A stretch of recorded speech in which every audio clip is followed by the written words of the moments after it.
Galaxy Audio presents Battlefield Earth, a saga of the year 3000 by L. Ron Hubbard.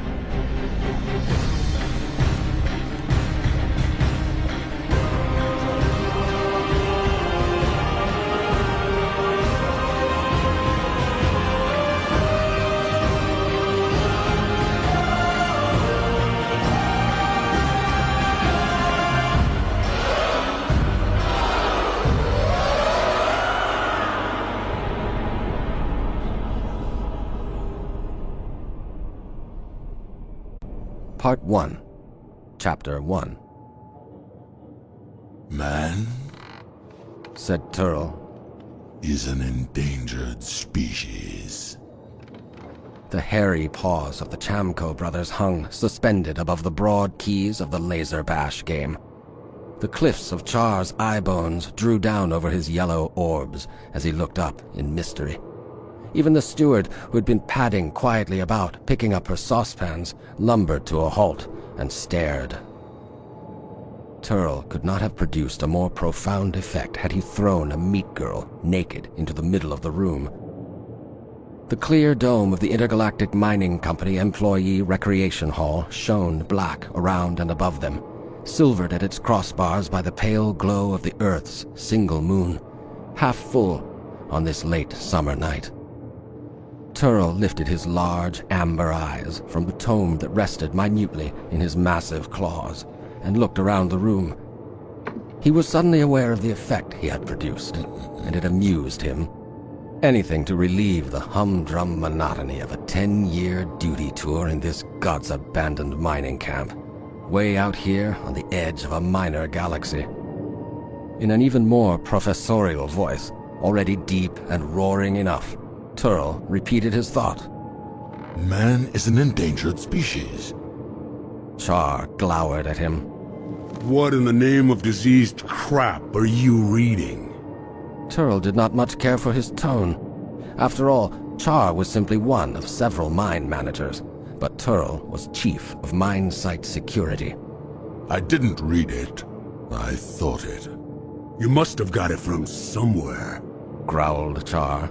What is that book? Turl held it up so Char could see its back. It said, General Report of Geological Mine Sites, Volume 250,369. Like all such books, it was huge, but printed on material that made it almost weightless, particularly on a low-gravity planet such as Earth. A triumph of design and manufacture that did not cut heavily into the payloads of freighters. Growled Char in disgust. That must be 200-300 Earth years old. If you want to prowl around in books, I got an up-to-date General Board of Directors report that says we're 35 freighters behind in bauxite deliveries. The Chamco brothers looked at each other, and then at their game to see where they had gotten to in shooting down the live mayflies in the airbox. But Turl's next words distracted them again. Today, Said Turl, brushing Char's push for work aside. I got a sighting report from a recon drone that recorded only 35 men in that valley near that peak. Turl waved his paw westward toward the towering mountain range silhouetted by the moon. So? Said Char. So I dug up the books out of curiosity. There used to be hundreds in that valley.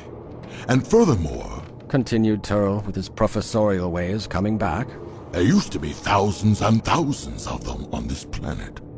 You can't believe all you read. Said Char heavily.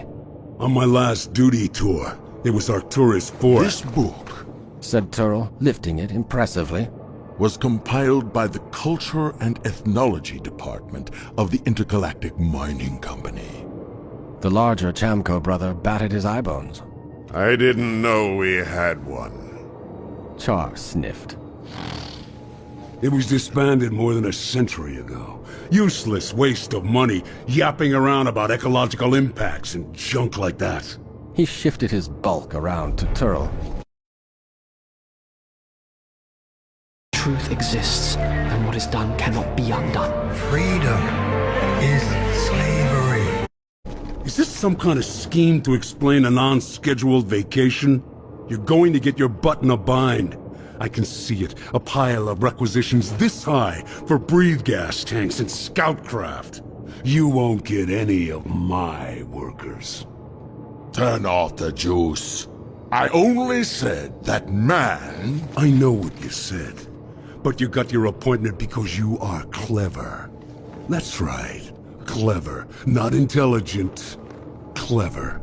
And I can see right through an excuse to go on a hunting expedition. What Cyclo in his right skull would bother with the things? The smaller Chamco brother grinned. Yeah, I get tired of just dig, dig, dig, ship, ship, ship. Hunting might be fun. I didn't think anybody did it for... Char turned on him like a tank, zeroing in on its prey. Fun hunting those things? You ever see one? He lurched to his feet and the floor creaked. He put his paw just above his belt. They only come up to here. They got hardly any hair on them except their heads. They're a dirty white color like a slug. They're so brittle, they break up when you try to put them in a pouch. He snarled in disgust and picked up a saucepan of Kerbango. They're so weak they couldn't pick this up without straining their guts, and they're not good eating. He tossed off the Kerbango and made an earthquake shudder. You ever see one? Said the bigger Chamco brother. Char sat down. The dome rumbled, and he handed the empty saucepan to the steward. No, not alive. I seen some bones in the shafts, and I heard. There were thousands of them once. Said Turl, ignoring the mine manager. Thousands! All over the place. Char belched. Shouldn't wonder they die off. They breathe this oxygen-nitrogen air. Deadly stuff. I got a crack in my face mask yesterday. Said the smaller Chamco brother. For about 30 seconds, I thought I wasn't going to make it. Bright lights bursting inside your skull. Deadly stuff. I really look forward to getting back home, where you can walk around without a suit or mask, where the gravity gives you something to push against, where everything is a beautiful purple, and there's not one bit of this green stuff. My papa used to tell me that if I wasn't a good cyclo, and if I didn't say sir, sir, sir to the right people, I'd wind up at a butt end of nowhere like this. He was right. I did. It's your shot, brother. Char sat back and eyed Turl. You ain't really going hunting for a man, are you? Turl looked at his book. He inserted one of his talons to keep his place, and then thumped the volume against his knee. I think you're wrong. He mused. There was something to these creatures. Before we came along, it says here, they had towns on every continent. They had flying machines and boats. They even appear to have fired off stuff into space. How do you know that wasn't some other race? Said Char. How do you know it wasn't some lost colony of Cyclos? No, it wasn't that. Cyclos can't breathe this air. It was man, all right, just like the cultural guys researched. And right in our own histories, you know how it says we got here? Said Char. Man apparently sent out some kind of probe that gave full directions to the place. Had pictures of man on it and everything. It got picked up by a Cyclo recon. And you know what? Said Char. The probe and the pictures were on a metal that was rare everywhere and worth a clanking fortune. And Intergalactic paid the Cyclo governor 60 trillion galactic credits for the directions and the concession. One gas barrage, and we were in business. Fairy tales, Said Char. Every planet I ever helped gut has some button crap story like that, every one. He yawned his face into a huge cavern. All that was hundreds, maybe thousands of years ago. You ever notice that the public relations department always puts their fairy tales so far back, nobody can ever check them? I'm going to go out and catch one of these things. Not with any of my crews or equipment, you ain't. Turl heaved his mammoth bulk off the seat and crossed the creaking floor to the berthing hatch. "You're as crazy as a nebula of crap!" said Char. The two Chamco brothers got back into their game and intently laser-blasted the entrapped mayflies into smoky puffs, one by one. Char looked at the empty door. The security chief knew no cyclo could go up into those mountains. Turl really was crazy. There was deadly uranium up there. But Turl, rumbling along a hallway to his room, did not consider himself crazy. He was being very clever, as always. He had started the rumors so no questions would get out of hand when he began to put into motion the personal plans that would make him wealthy and powerful and, almost as important, dig him out of this accursed planet. The man-things were the perfect answer. All he needed was just one, and then he could get the others. His campaign had begun, and begun very well, he thought. He went to sleep gloating over how clever he was.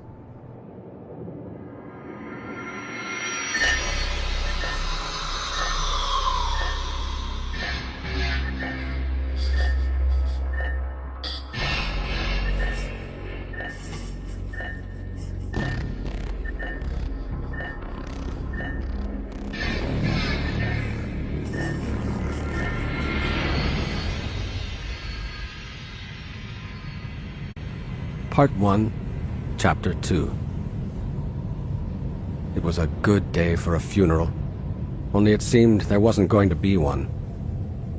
Dark, stormy-looking clouds were creeping in from the west, shredded by the snow-speckled peaks, leaving only a few patches of blue sky showing. Johnny Goodboy Tyler stood beside his horse at the upper end of the wide mountain meadow and looked with discontent upon the sprawled and decaying village. His father was dead, and he ought to be properly buried. He hadn't died of the red blotches, and there was no question of somebody else catching it. His bones had just crumbled away, so there was no excuse not to properly bury him. Yet there was no sign of anyone doing so. Johnny had gotten up in the dawn dark, determined to choke down his grief and go about his correct business. He had yelled up Wind Splitter, the fastest of his several horses, put a cowhide rope on his nose, and gone down through the dangerous defiles to the lower plain, and with a lot of hard riding and herding, pushed 5 wild cattle back up to the mountain meadow. He had then bashed out the brains of the fattest of them and ordered his Aunt Ellen to push the barbecue fire together and get meat cooking. Aunt Ellen hadn't cared for the orders. She had broken her sharpest rock, she said, and couldn't skin and cut the meat, and certain men hadn't dragged in any firewood lately. Johnny Goodboy had stood very tall and looked at her. Among people who were average height, Johnny Goodboy stood half a head taller, a muscular 6 feet shining with the bronzed health of his 20 years. He had just stood there, wind tangling his corn-yellow hair and beard, looking at her with his ice-blue eyes. And Aunt Ellen had gone and found some wood and had put a stone to work, even though it was a very dull one. He could see her now, down there below him, wrapped in the smoke of slow-roasting meat. Busy. There ought to be more activity in the village, Johnny thought. The last big funeral he had seen was when he was about 5 years old, when Smith, the mayor, had died. There had been songs and preaching and a feast, and it had ended with a dance by moonlight. Mayor Smith had been put in a hole in the ground and the dirt filled in over him, and while the 2 cross sticks of the marker were long since gone, it had been a proper, respectful funeral. More recently, they had just dumped the dead in the Black Rock Gulch below the water pool and let the coyotes clean them up.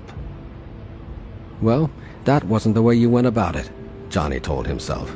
Not with his father, anyway. He spun on his heel and with one motion went aboard Wind Splitter. The thump of his hard, bare heel sent the horse down toward the courthouse. He passed by the decayed ruins of cabins on the outskirts. Every year, they caved in further. For a long time, anybody needing a building log hadn't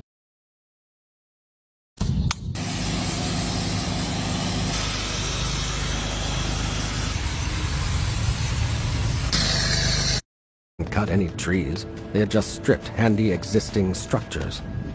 But the logs in these cabins were so eaten up and rotted now, they hardly even served as firewood. Windsplitter picked his way down the weed-grown track, walking watchfully to avoid stepping on ancient and newly discarded food bones and trash. He twitched his ear toward a distant wolf howl from up in a mountain glen. The smell of new blood and the meat smoke must be pulling the wolves down, thought Johnny, and he hefted his kill club from where it dangled by a thong into his palm.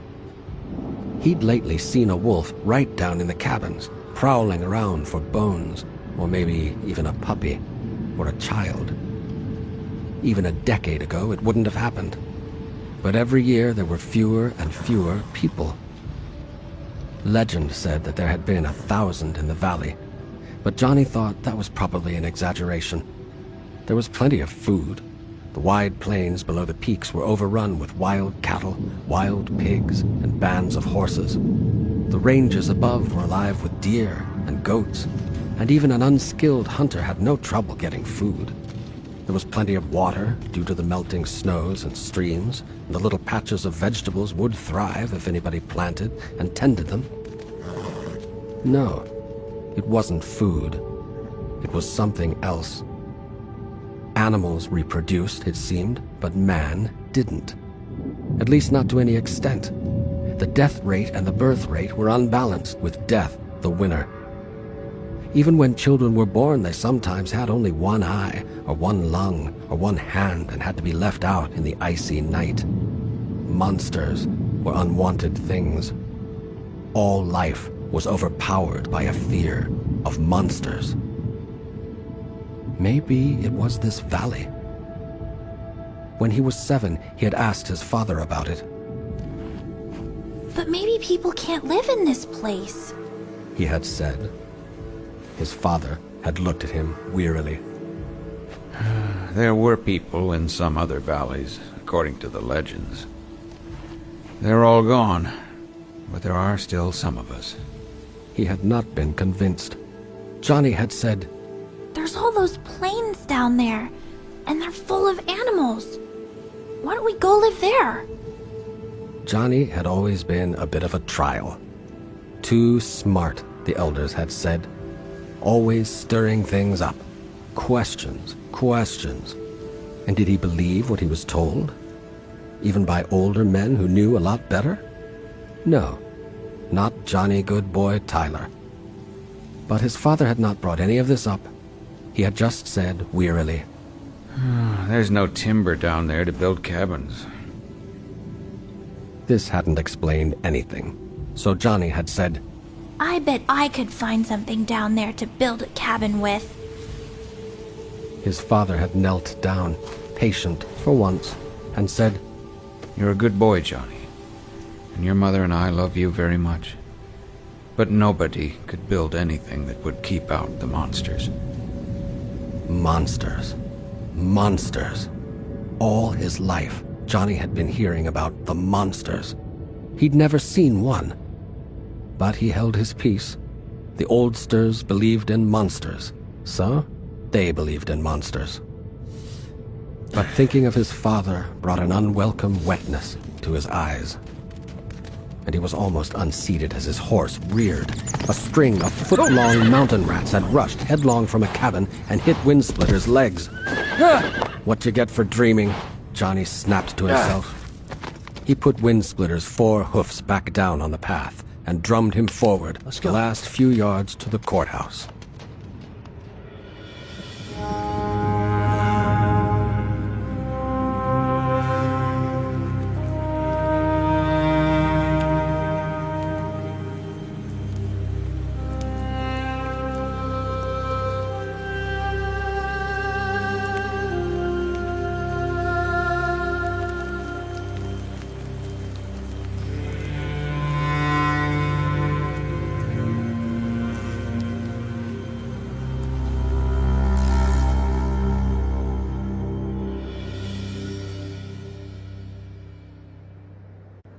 Part 1, Chapter 3. Chrissy was standing there, her leg being hugged, as always, by her younger sister. Johnny Goodboy ignored her and looked at the courthouse. The old building was the only one to have a stone foundation and stone floor. Somebody had said it was 1,000 years old, and though Johnny didn't believe it, the place sure looked it. Even its 17th roof was as sway-backed as an overpacked horse.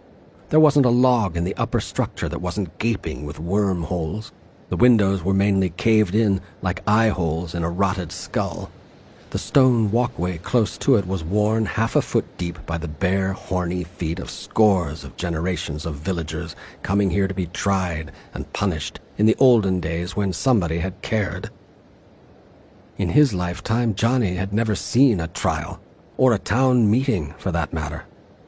Parson Staffer is inside, said Chrissy.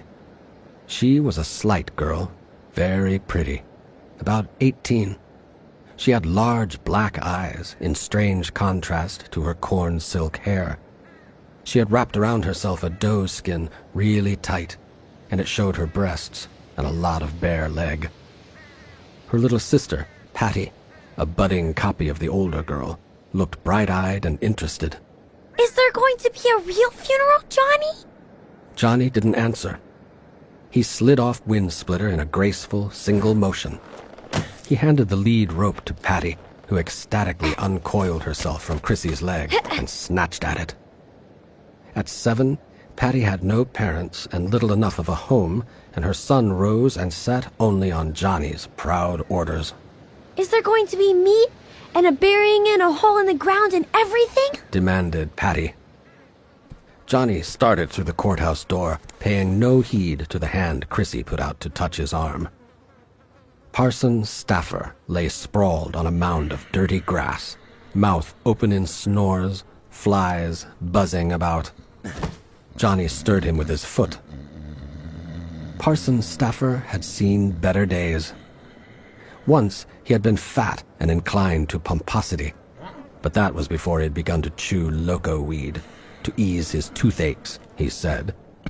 He was gaunt now, dried up, nearly toothless, seamed with inlaid grime. Some wads of weed lay on the stones beside his moldy bed. As the toe prodded him again, Staffer opened his eyes and rubbed some of the scum out of them in alarm. Then he saw it was Johnny Goodboy Tyler. Hey. And he fell back without interest. Get up, said Johnny. No, there's this generation, muttered the parson. No respect for their elders, rushing off to the bushes, fornicating, grabbing the best meat pieces. Get up. You are going to give a funeral. A funeral? Moaned Staffer. With meat and sermons and dancing. Who is dead? You know quite well who's dead. You were there at the end. Oh, yes. Your father. Good man. Yes. Good man. Well, maybe he was your father. Johnny suddenly looked a little dangerous. He was standing there at ease, but he was wearing the skin of a puma that he himself had slain, and he had his kill club on a wrist thong. The club seemed to jump of its own volition into his palm. Parson Staffer abruptly sat up. Now, don't take it wrong, Johnny. It's just that things are a little mixed up these days, you know. Your mother had 3 husbands one time and another. And there being no real ceremonies these days. You better get up. Staffer clawed for the corner of an ancient, scarred bench and pulled himself upright. He began to tie the deerskin he usually wore, and obviously had worn far too long, using a frayed woven grass rope. My memory isn't so good these days, Johnny. One time I could remember all kinds of things. Legends, marriage ceremonies, hunt blessings, even family quarrels. He was looking around for some fresh loco weed. When the sun is straight up, you're going to call the whole village together at the old graveyard, and you're... Who's gonna dig the hole? has to be a hole. Were you or a loved one admitted to an Illinois behavioral health funeral? I'll dig the hole. Staffer had found some fresh loco weed and began to gum it. He looked relieved.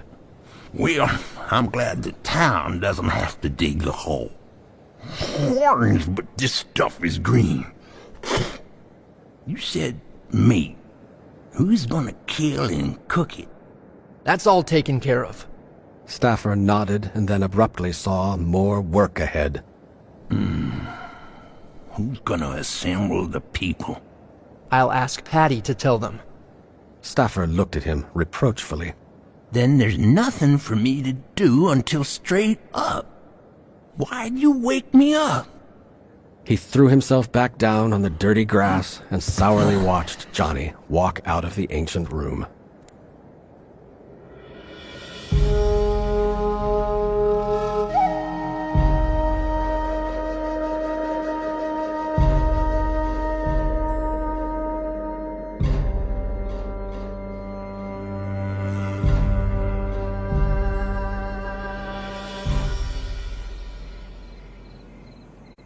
Part 1, Chapter 4. Johnny Goodboy sat with his knees to his chest, his arms wrapped around them, staring into the remains of the dance fire. Chrissy lay on her stomach beside him, idly shredding the seeds from a large sunflower between her very white teeth. She looked up at Johnny from time to time, a little puzzled, but not unduly so. She had never seen him cry before, even as a little boy. She knew he had loved his father, but Johnny was usually so tall and grand, even cold. Could it be that under that good-looking, almost pretty face, he felt emotions for her, too? It was something to speculate about. She knew very well how she felt about Johnny. If anything happened to Johnny, she would throw herself off the cliff where they sometimes herded wild cattle to their death. An easy way to kill them. Life without Johnny Goodboy would not only not be worth living, it would be completely unbearable. Maybe Johnny did care about her. The tears showed something. Patty had no such troubles. She had not only stuffed herself with roast meat, she had also stuffed herself with the wild strawberries that had been served by the heap. And then, during the dancing, she had run and run and run with 2 or 3 little boys, and then come back to eat some more. She was sleeping so heavily, she looked like a mound of rags. Johnny blamed himself. He had tried to tell his father, not just when he was 7, but many times thereafter, that something was wrong with this place. Places were not all the same. Johnny was sure of it. Why did the pigs and horses and cattle in the plains have little pigs and horses and cattle so numerously and so continuously? Yes, and why were there more and more wolves and coyotes and pumas and birds up in the higher ranges and fewer men? The villagers had been quite happy with the funeral, especially since Johnny and a couple of others had done most of the work. Johnny had not been happy with it at all. It wasn't good enough. They had gathered at sun straight up on the knoll above the village where some said the graveyard had been. The markers were all gone. Maybe it had been a graveyard. When Johnny had toiled, naked so as not to stain his puma skin cloak and doe breeches, in the morning sun, he had dug into something that might have been an old grave. At least there was a bone in it that could have been human. The villagers had come slouching around, and there had been a wait while Patty tore back to the courthouse and awakened Parson Staffer again. Only 25 of them had assembled. The others had said they were tired and asked for any food to be brought back to them. Then there had been an argument about the shape of the grave hole. Johnny had dug it oblong so the body could lie level. But when Staffer arrived, he said it should be straight up and down. The graves were dug straight up and down because you could get more bodies into a graveyard that way. When Johnny pointed out that there weren't any burials these days and there was plenty of room, Staffer told him off in front of everybody. You're too smart, Staffer rapped at him. When we had even half a council, they used to remark on it. Every few council meetings, some prank of yours would come up. You'd ridden to the high ridge and killed a goat. You'd gone clear up High Peak and gotten lost in a blizzard. And found your way back, you said, by following the downslope of the ground. Too smart. Who else trained 6 horses? Everybody knows. Graves should be straight up and down. But they had buried his father lying flat anyway, because nobody else had wanted to do more digging, and the sun was now past straight up, and it was getting hot. Johnny hadn't dared suggest what he really wanted to do. There would have been a riot. He had wanted to put his father in the cave of the ancient gods, far up at the top of the dark canyon, a savage cleft in the side of the tallest peak. When he was 12, he had strayed up there, more trying out a pony than going someplace. But the way up the canyon had been very flat and inviting. He had gone for miles and miles and miles, and then he had been abruptly halted by giant, vertical doors. They were of some kind of metal, heavily corroded. One couldn't see them from above or even from the canyon rims. They were absolutely huge. They went up and up. He had gotten off his pony and climbed over the rubble in front of them and simply stared. He had walked all around in circles and then come back and stared some more. After a while, he had gotten brave and had walked up to them, but push as he might, he couldn't open them. Then he had found a latch-like bar, and he had pried it off, and it fell, just missing his foot, rusted but very heavy. He had braced his shoulder against one door, sure that it was a door, and pushed, but his 12-year-old shoulder and weight hadn't had much effect on it. Then he had taken the fallen bar and begun to pry it into the slight crack, and after a few minutes he had gotten a purchase with it. There had been a horrible groaning sound that almost stood his hair up straight, and he dropped the bar and ran for the pony. Once he was mounted, his fright ebbed a bit. Maybe it was just a sound caused by the rusted hinges. Maybe it wasn't a monster. He had gone back and worked some more with the bar, and sure enough, it was just the door groaning on the pins that held it. An awful smell had come out of the cracked opening. The smell itself had made him afraid. A little light had been let in, and he peeked inside. A long flight of steps led down, remarkably even steps, and they would have been very neat except the steps were covered by skeletons, tumbled every which way. Skeletons in strips of clothing like he had never seen. Bits of metal, some bright, had fallen among the bones. He ran away again, but this time not as far as the pony. He had suddenly realized he would need proof. Bracing his nerve to a pitch he had seldom before achieved, he went back and gingerly stepped inside and picked up one of the bits of metal. It had a pretty design. A bird with flying wings holding arrows in its claws. Quite bright. His heart almost stopped when the skull he had removed it from tipped sideways and went to powder before his very gaze, as though it reproached him with its gaping eyes for his robbery and then expired. The pony had been in a white coat lather when he pulled up in the village. For 2 whole days, he said nothing, wondering how best to ask his questions. Previous experience in asking questions had made him cautious. Mayor Duncan was still alive at that time. Johnny had sat quietly beside him until the big man was properly stuffed with venison and was quiet except for a few belches. That big tomb, Johnny had said abruptly. Huh, what big what? Mayor Duncan had snorted. The place up the dark canyon where they used to put the dead people. What place? Johnny had taken out the bright bird badge and shown it to Mayor Duncan. Duncan had looked at it, twisting his head this way and that, twisting the badge this way and that. Parson Staffer, brighter in those days, had reached across the fire in a sudden swoop and grabbed the badge. The ensuing interrogation had not been pleasant. About young boys who went to places that were forbidden and got everybody in trouble and didn't listen at conferences where they had to learn legends and were too smart anyway. Mayor Duncan, however, had himself been curious and finally pinned Parson Staffer into recounting an applicable legend. A tomb of the old gods, the parson had finally said. Nobody has been there in living memory. Small boys do not count.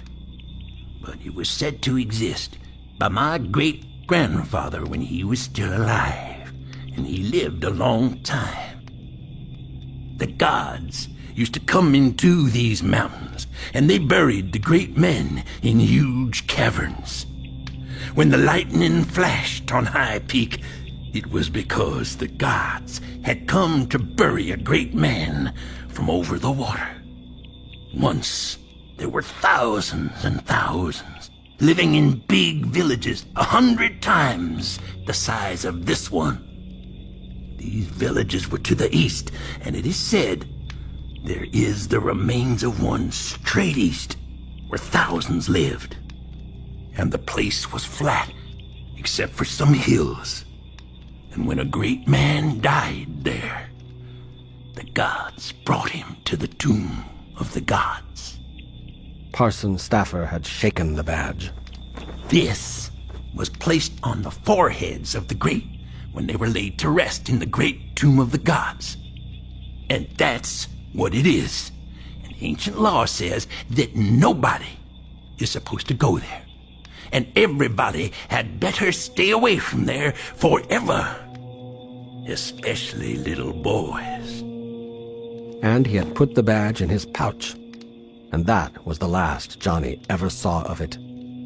After all, Staffer was a holy man and in charge of holy things.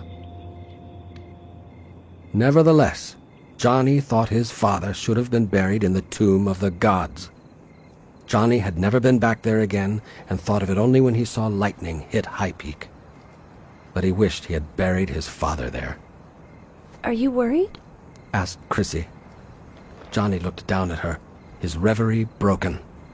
The dying fire wove a reddish sheen into her hair and sparked in her dark eyes. It's my fault, said Johnny. Chrissy smiled and shook her head. Nothing could be Johnny's fault. Yes, it is. There's something wrong with this place. My father's bones. In the last year, they just crumbled like that skeletons in the Tomb of the Gods. The Tomb of the what? Said Chrissy, idly. If Johnny wanted to talk nonsense, it was all right with her. At least he was talking to her. I should have buried him there. He was a great man. He taught me a lot of things. How to braid grass rope.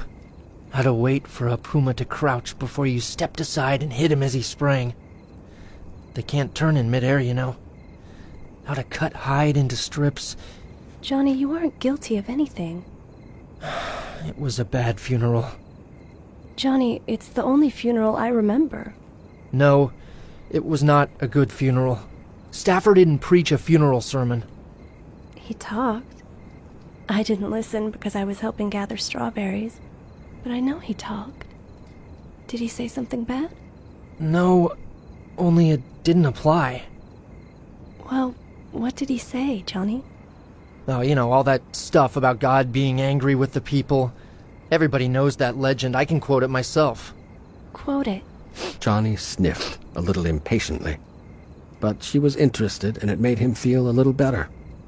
And then there came a day when God was wroth, and wearied he was of the fornicating and pleasure-dallying of the people. And he did cause a wondrous cloud to come, and everywhere it struck.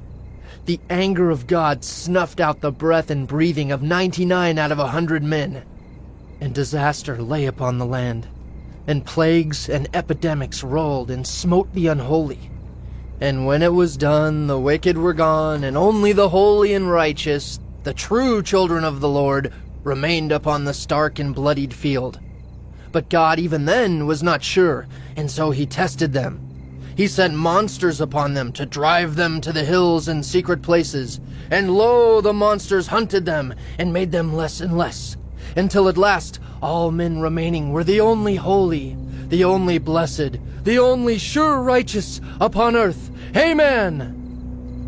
Oh, that one. You say it very nicely, Johnny. It's my fault, said Johnny morosely. I should have made my father listen. There is something wrong with this place. I am certain that if he had listened, and we moved elsewhere, he would be alive today. I feel it. Where else is there? There's that whole great plain out there. Weeks of riding on it, I am sure. And they say man once lived in a big village out there. Oh no, Johnny. The monsters. I've never seen a monster. You've seen the shiny flashing things that sail overhead every few days. Ah, those. The sun and moon sail overhead too. So do the stars, and even shooting stars. Chrissy was frightened suddenly. Johnny, you're not going to do something. I am. With first light, I am going to ride out and see if there really was a big village in the plains. Chrissy felt her heart contract. She looked up at his determined profile. It was as though she was sinking down, down into the earth, as though she lay in today's grave. Oh, please, Johnny. No, I'm going. Johnny, I'll go with you. No, you stay here. He thought fast, something to deter her. I may be gone for a whole year. Water got into her sight. What will I do if you don't come back? I'll come back. Johnny, if you don't come back in a year, I'll come looking for you. Johnny frowned. He scented blackmail. Johnny, if you're leaving, you see those stars up there? When they come back to the same place next year and you haven't returned, I will come looking. You'd be killed out in the plains. The pigs, the wild cattle. Johnny, that is what I will do. I swear it, Johnny. You think I'd just wander off and never return? That's what I will do, Johnny. You can go, but that's what I will do.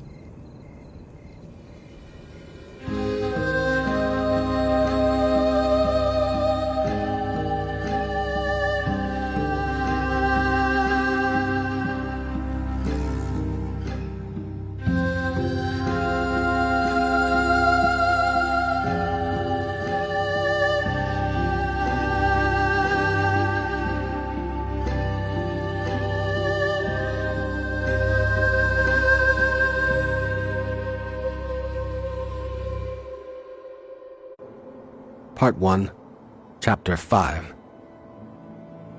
The first dawn light was painting High Peak rose. It was going to be a beautiful day.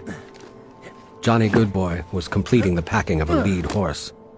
Windsplitter was sidling about, biting at the grass, but not really eating. He had his eye on Johnny.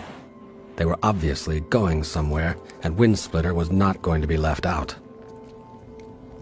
Some wisps of smoke were coming from the breakfast fire of the Jimson family nearby. They were roasting a dog. Yesterday at the funeral feast, nearly a score of dogs had gotten into an idiot fight. There had been plenty of bones and meat as well, but the pack had gotten into a fight and a big brindle had been killed. Looked like the Jimson family would have meat all day. Johnny was trying to keep his mind on petty details and off Chrissy and Patty, who were standing there watching him quietly. Brown Limper Staffer was also there, idling about in the background. He had a club foot and should have been killed at birth. But he was the only child the Staffers had ever had, and Staffer was parson after all. Maybe mayor, too, since there wasn't any now. There was no affection whatever between Johnny and Brown Limper. During the funeral dancing, Brown had sat on the sidelines making sneering remarks about the dancing, about the funeral, about the meat, about the strawberries. But when he had made a remark about Johnny's father... Maybe never had a bone in the right place. Johnny had hit him a backhand cuff. Made Johnny ashamed of himself, hitting a cripple. Brown limper stood crookedly, a faint blue bruise on his cheek, watching Johnny get ready, wishes of bad luck written all over him. Of similar age, there were only 5 in the whole village who were in their late teens, wandered up and asked Brown what was going on. Brown shrugged. Johnny kept his mind carefully on his business. He was probably taking too much, but he didn't know what he'd run into. Nobody knew. In the 2 buckskin sacks he was roping on either side of the lead horse, he had flintstones for fire, rats' nests for tinder, bundles of cut thongs, some sharp-edged rocks that were sometimes hard to find and cut indifferently well, 3 spare kill clubs, 1 heavy enough to crush a bear's skull, just in case, some warm robes that didn't stink very much, a couple of buckskins for spare clothes. He gave a start. He hadn't realized Chrissy had come within a foot of him. He hoped he wouldn't have to talk. Blackmail. That's what it was. Plain as possible and all bad. If she'd said she would kill herself if he didn't come back, well, one could have put that down to girl vaporings. But threatening to follow him in a year put another shadow on it entirely. It meant he would have to be cautious. He'd have to be careful not to get himself killed. It was one thing to worry about his own life. He didn't care a snap for risk or danger. But the thought of Chrissy going down on the plains if he didn't come back made him snow cold at the pit of his stomach. She'd be gored or mauled or eaten alive, and every agonizing second of it would be Johnny's fault. She had effectively committed him to caution and care, just what she intended. She was holding something out to him, 2 somethings. One was a large bone needle with a thong hole in it, and the other was a skin awl. Both were worn and polished and valuable. They were Mama's, said Chrissy. I don't need anything. No, you have them. I won't need them. If you lose your clothes, she wailed. How are you going to sew? The crowd had thickened. Johnny didn't need any outbursts. He snatched the needle and awl out of her hand and unlashed the neck of a sack and dropped them in, made sure they hadn't missed and dropped out, and then relashed the sack. Chrissy stood more quietly. Johnny turned and faced her. He was a little bit shocked. There wasn't even a smudge of color in her face. She looked like she hadn't slept, and had tick fever as well. Johnny's resolution wavered. Then beyond Chrissy he saw Brown Limper tittering and talking behind his hand to Petey Tomso. Johnny's face went tight. He grabbed Chrissy and kissed her hard. It was as though he had taken a board from an irrigation trough.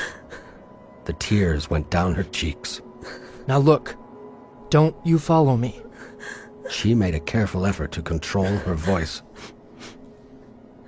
If you don't come back in a year, I will. By all the gods on High Peak, Johnny. He looked at her. Then he beckoned to Windsplitter, who sidled over. With one smooth spring he mounted, the lead rope of the other horse gripped in his hand. You can have my other 4 horses, said Johnny to Chrissy. Don't eat them. They're trained. He paused. Unless you get awful hungry, of course, like in the winter. Chrissy hung on to his leg for a moment, and then she stepped back and sagged. Johnny thumped Windsplitter with a heel, and they moved off. This was going to be no wild free ride to adventure. This was going to be a tiptoe scout with care. Chrissy had seen to that. At the entrance to the defile, he looked back.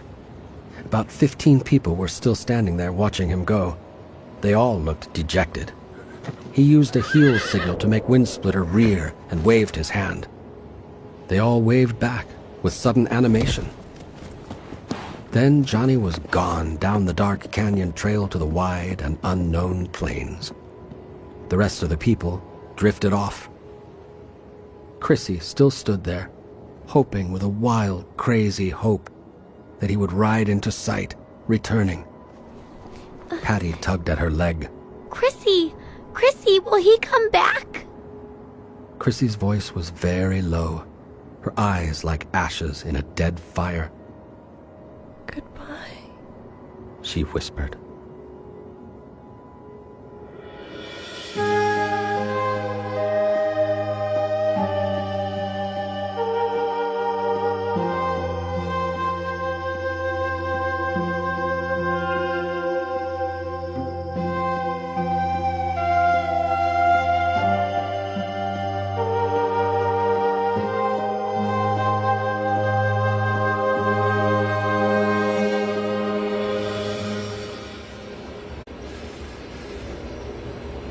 Part 1, Chapter 6. Turl belched. It was a polite way to attract attention, but the belch didn't make much impression through the whine and howl of machines in the transport department maintenance dome. Zip's concentration on his work became more marked. Mindsight 16's transport chief had little use for the security head. Every time a tool or a car or fuel turned up missing, or something was broken, it got attention from security. 3 crashed cars were strewn about in various stages of reassembly, one of them very messy with splotches of green cyclo blood in the interior upholstery. The big drills that dangled from the ceiling rails pointed sharp beaks this way and that, idling in their programming.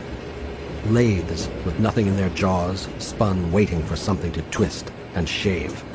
Belts snarled and slapped at each other. Turl watched the surprisingly nimble talons of Zit disassemble the small concentric shells of a high-speed jet engine. Turl had hoped to detect a small tremble or two in Zit's paws. If the transport chief's conscience was bothering him, it would be much easier to do business. There was no tremble. Zit finished the disassembly and threw the last ring on the bench. His yellow orbs contracted as he looked at Turl. Well, what have I done now? Turl lumbered closer and looked around. Where are your maintenance men? We're 15 mechanics under complement. They were transferred to operations over the last month. I know it and you know it. So why are you here? As chief of security, Turl had learned through experience not to be very straightforward. If he simply asked for a manual reconnaissance plane, the transport chief would demand the emergency voucher, not get it, and say, no transport. And there were no emergencies for security on this dull planet. Not real ones. In hundreds of years of operation, there had not been the slightest security threat to intergalactic mining operations here. A dull security scene, and consequently the chief of that department was not considered very important. Apparent threats had to be manufactured with guile as their sole ingredient. I've been investigating a suspicion of conspiracy to sabotage transport, said Turl. Kept me busy for the last 3 weeks. He eased his bulk back against a wrecked car. Don't lean on that recon. You'll dent its wing. Turl decided it was better to be friendly and rumbled over to a stool at the bench where Zit was working. Confidentially, Zit. I've had an idea that could get us some outside personnel. I'm working on it, and that's why I need a manual recon.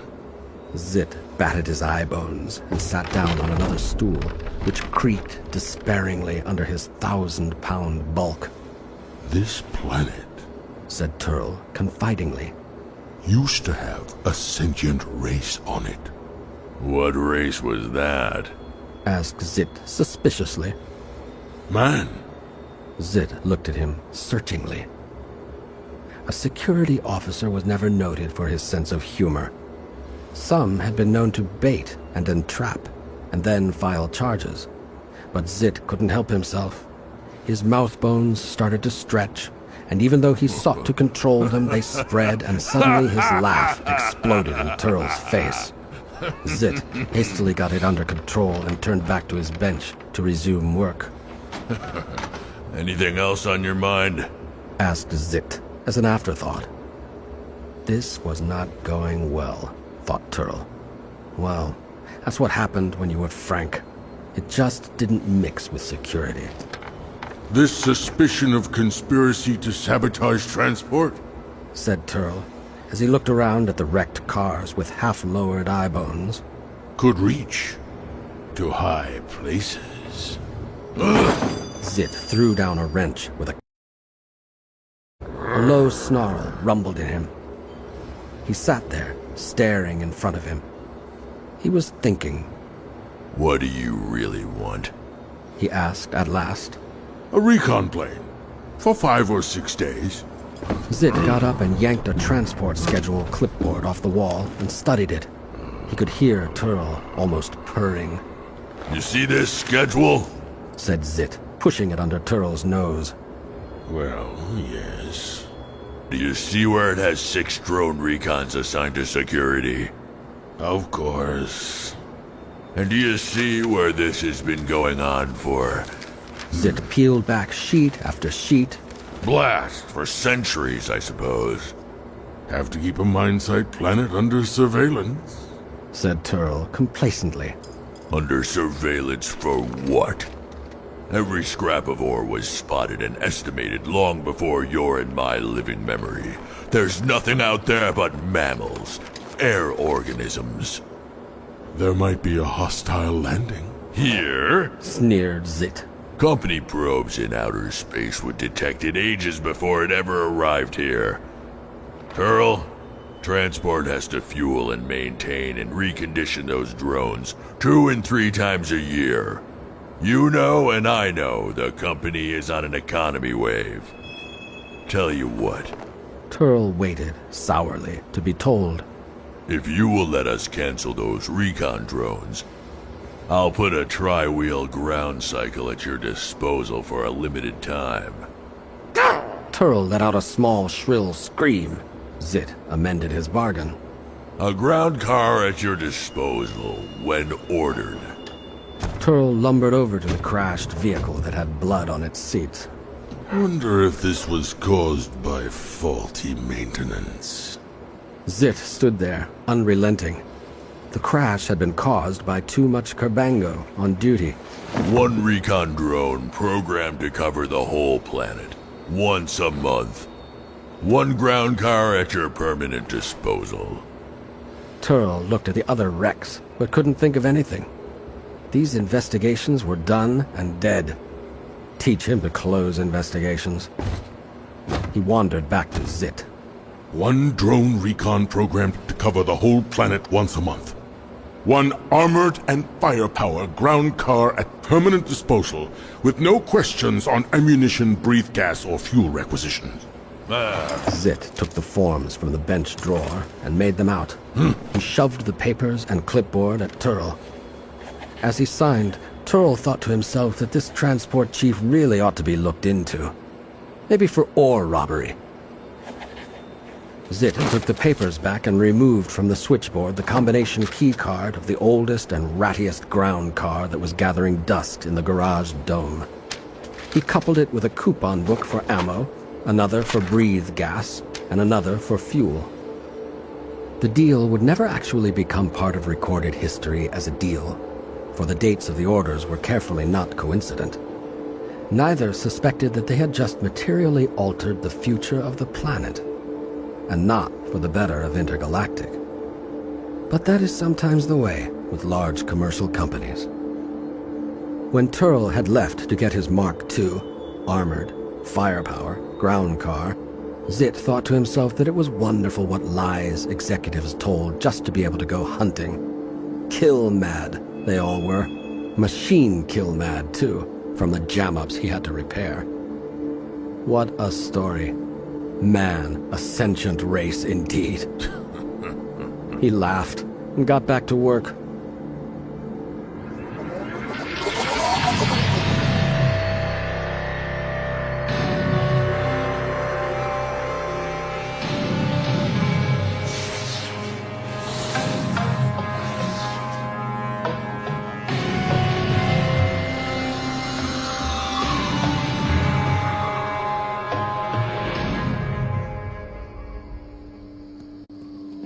Part 1, Chapter 7. Johnny Goodboy Tyler galloped free across the vast ocean of grass, Windsplitter exuberantly stretching his legs, the lead horse rollicking along behind. What a day. Blue sky and the wind a cooling freshness on his face. Now 2 days out, he had come down from the mountains, through the foothills and into the vastest plain he had ever imagined. He could still see the tiniest tip of High Peak behind him, and with the sun it kept him true on course and reassured him that he could find his way home whenever he wanted. Total security. The herds of wild cattle were many, but he had been living with those all his life. A few wolves, but what were wolves? No bear, no puma so far. Why, in all reverence to the gods, did anybody ever stay cooped up in the mountains? And monsters. What monsters? Crazy tales. Even that shiny, floating cylinder that had gone overhead every few days the whole of his life was overdue down here. It had come from west to east with the regularity of every other heavenly body, but even it seemed to have stopped. On his present course, he would have seen it. In short, Johnny Goodboy Tyler was suffering from a bad case of overconfidence. And the first disaster that hit him had to do with pigs. Pigs were usually easy to kill, if you were a bit nimble and watched out for charges of the boars. And a small suckling pig was exactly what one could use for supper.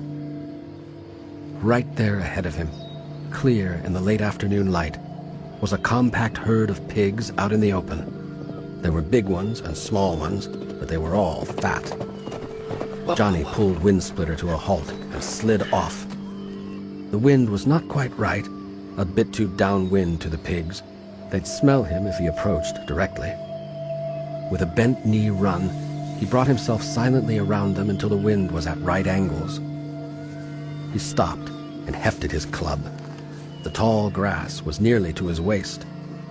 The pigs were rooting around a shallow depression in the plain, where water stood in the wet months, making a temporary marsh.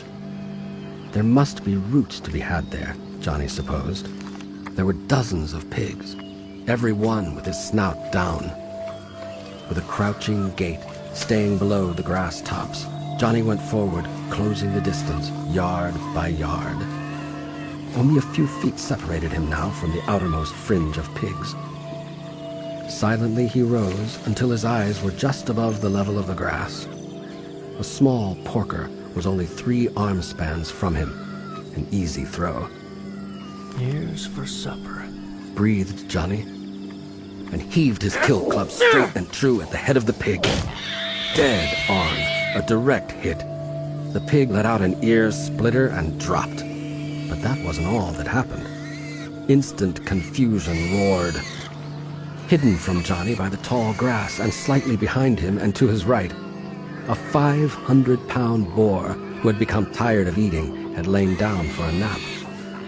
The squeal of the hit pig acted like a whip on the whole herd, and away they went in an instant charge, straight upwind at Johnny's horses. For the big boar, to see was to charge.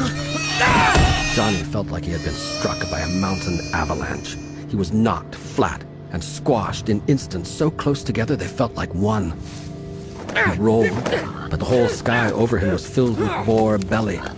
He didn't see, but he sensed the teeth and tusks trying to find him. He rolled again, the savage squeals mixing with the roaring pound of the blood in his ears. Once more he rolled, and this time he saw daylight and a back. In the blink of an eye, he was on the boar's back. He reached an arm across the throat.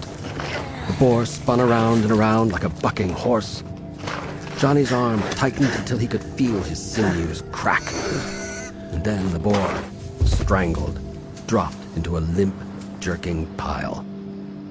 Johnny unloaded quickly and backed up. The boar was gasping its breath back. It lurched to unsteady feet and, seeing no opponent, staggered off. Johnny went over and picked up the small pig, keeping an eye on the departing boar. But the boar, although it cast about and made small convulsive charges, still couldn't see anybody, and after a bit it trotted in the direction the herd had taken, following the trampled grass. There was no herd in sight, and there were no horses. No horses! Johnny stood there with the dead pig. He had no sharp rock to cut it. He had no flints to start a fire and roast it. And he had no horses. It might be worse. He looked at his legs, expecting to see tusk gashes.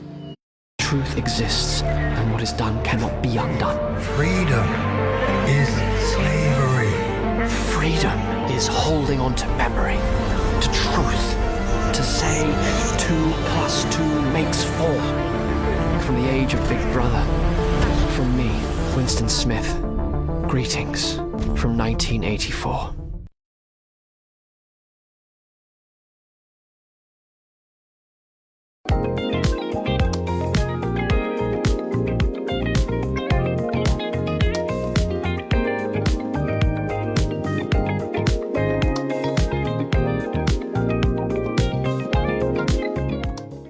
But he found none.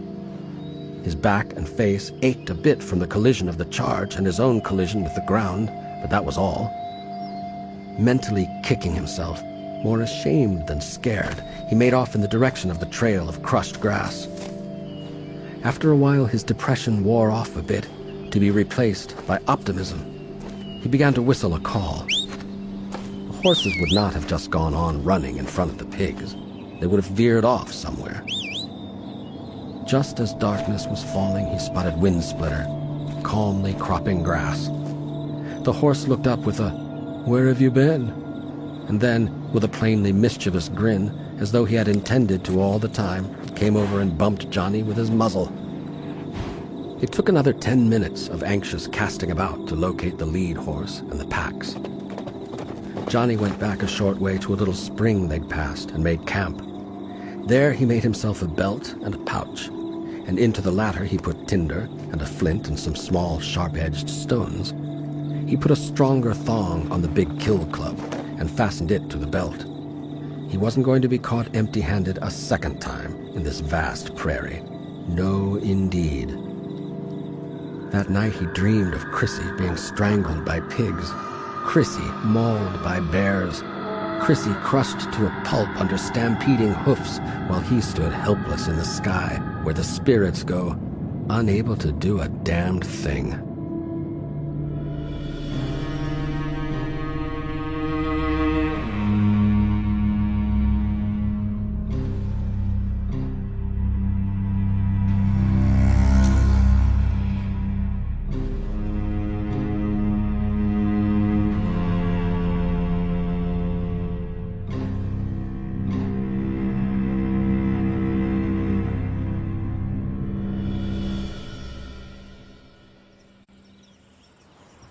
Part 1, Chapter 8. The great village, where thousands had lived, was obviously another one of those myths, like monsters. But he would look for it nonetheless. By the half-light of the yellowing dawn, Johnny was again trotting eastward. The plain was changing. There were some features about it that didn't seem usual, such as those mounds. Johnny detoured from his way into the sun to look at one of them. He stopped, leaning forward with a hand braced on Windsplitter's shoulder, to study the place. It was a little sort of hill, but it had a hole in the side, a rectangular hole. Otherwise, the mound was all covered with dirt and grass. Some freak of nature? A window opening? He slid off his horse and approached it. He walked around it. Then he paced it out. It was about 35 paces long and 10 paces wide. Ha! Maybe the mound was rectangular, too. An old, splintered stump stood to one side, and Johnny appropriated a jagged piece of it.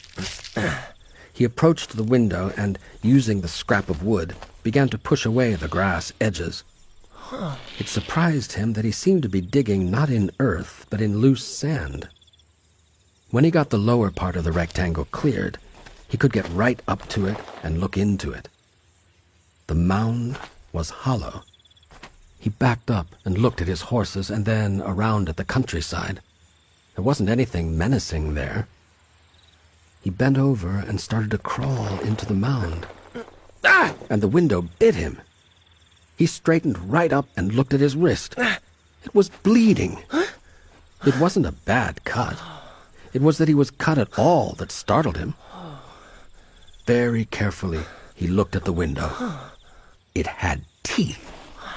Well, maybe they weren't teeth. They were dull, bright, and had a lot of colors in them, and they stood all around the outside edges of the frame. He pulled one of them out. They were very loose. He took a bit of thong from his belt and tried it. Wonder of wonders. The tooth readily cut the thong, far better than the best rock edge. Hey, he thought, delighted. Look what I got. And with the greatest care, for the things did bite unless you were careful, he removed the splinters, big and small, from the frame and stacked them neatly. He went to his pack and got a piece of buckskin and wrapped them up. Valuable. You could cut and skin and scrape something wonderful with these things. Some kind of rock. Or this mound was the skull of some strange beast, and these were the remains of its teeth. Wonderful. When he had them all, and they were carefully stowed in his pack, except one nice bit he put in his belt pouch, he returned to the task of entering the mound. There was nothing to bite him now, and he climbed through the rectangle. There wasn't any pit. The level of the inside seemed to be a bit higher than the outside ground. A sudden flurry startled him half out of his wits. But it was just a bird that had a nest in here, and it left through the window with a rustle of wings. Once outside, it found a place to sit and began to scold and scold. Johnny fumbled his way through the dimness. There wasn't much there, mainly rust. But there had been things there. He could tell from the rust piles and wall marks. Walls? Yes, the place had walls. They were of some sort of rough stone or something, very evenly fitted together in big square blocks. Yes, these were walls. No animal made anything like this. And no animal made anything like this tray. It must have been part of something else, now turned to reddish powder. At the bottom of the powder were some circular discs, about as big as 3 thumbnails. And at the bottom of the pile of discs was one that was almost bright. Johnny picked it up and turned it over. He caught his breath. He moved over to the window where there was better light. There could be no mistake. It was the big bird with spread wings and arrows gripped in its claws.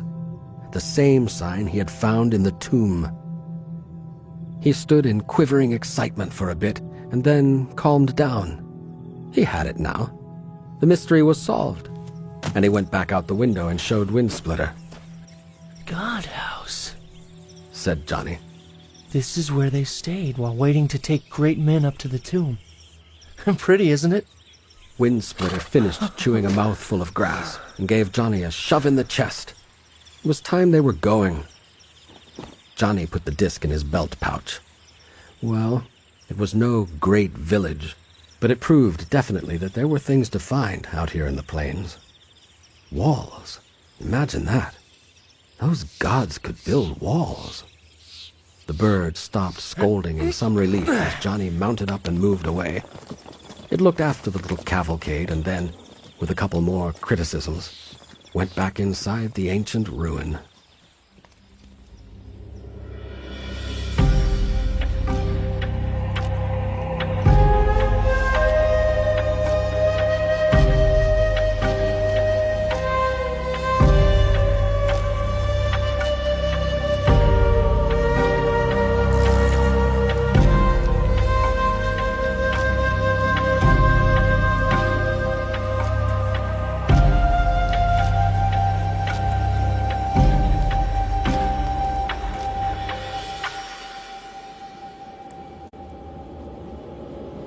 Part 1, Chapter 9. Turl was as happy as a baby cyclo on a diet of straight kerbango. Although it was late in the day, he was on his way. He steered the Mark II ground car down the ramp, through the atmosphere port, and into the open air. There was a warning plaque on the ledge in front of the driver's seat. Battle readiness must be observed at all times. Although this tank is compression-contained, personal face masks and independent breathing systems must be kept in place. Personal and unauthorized battle use prohibited. Signed, Political Department, Intergalactic Mining Company, Vice Director Sot. Turl grinned at the sign. In the absence of political officers, on a planet where there was no indigenous politics, and in the absence of a war department, on a planet that had nothing to war against, the chief of security covered both those functions. That this old battle car existed on the planet at all meant that it must be very, very old, and in addition must have gotten there as a result of fixed allocations of vehicles to company stations. Clerks in Planet 1, Galaxy 1 offices were not always well advised when they wrote their endless directives and orders to the far-flung outposts of the commercial empire. Turl threw his personal face mask and tank onto the gunner's seat beside him and rubbed a thankful paw.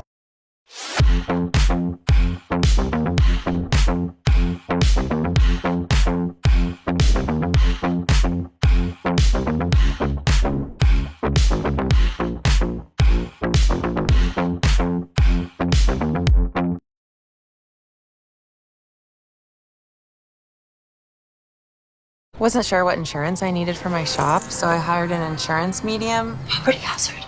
Try simplybusiness.com. You can search, compare, and save on coverage in under 10 minutes. Wow. When it's time to insure, be sure. Simplybusiness.com.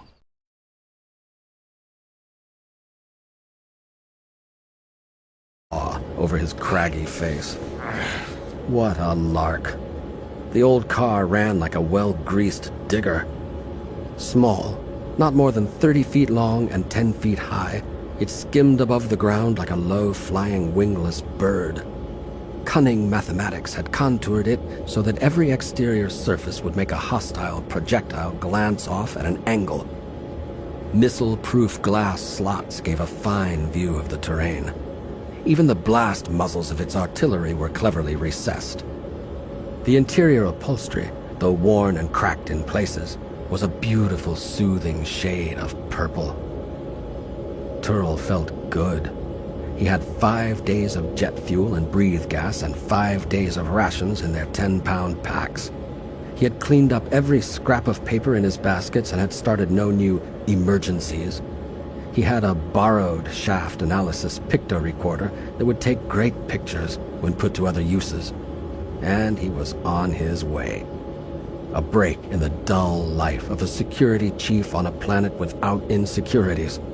A planet that wasn't likely to produce many opportunities for an ambitious security chief to get promotion and advancement. It had been a gut blow when they ordered him to Earth. He wondered at once what he had done, whom he had accidentally insulted, whose bad side he had gotten on. But they assured him that none of these was the case. He was young. A cyclo had a lifespan of about 190 years, and Turl had been only 39 when he had been appointed. It was pointed out to him that few ever became security chiefs at such a tender age. It would show in his record that he had been one. And when he came back from the duty tour, they would see. Plums, like planets you could breathe on, went to older cyclos. He had not been fooled, really.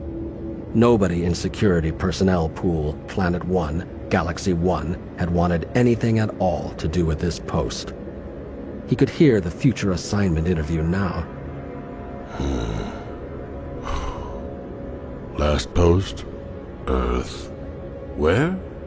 Earth, Rimstar, 3rd planet, secondary galaxy 16. Oh. What did you accomplish on that post? It's all in the record. Yes, but there's nothing in the record. There must be something. Let me see it. No. Confidential company record. And then the final horror. Employee tell. It just happens that we have an opening in another Rimstar system. Galaxy 32. It's a quiet place. No indigenous life and no atmosphere at all. Or even worse. Employee Turl, Intergalactic has been dropping for some time on the exchange, and we have orders to economize. I'm afraid your record doesn't recommend continued employment. Don't call us, we'll call you.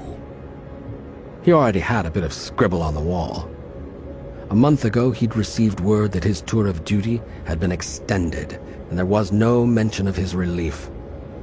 A little bit of horror had touched him, a vision of a 190-year-old Turl tottering around on this same planet, long forgotten by friends and family, ending his days in a dome-crazy stupor, lowered into a slit-trench grave, and ticked off the roster by a clerk who kept the records neat, but didn't know a single face on them.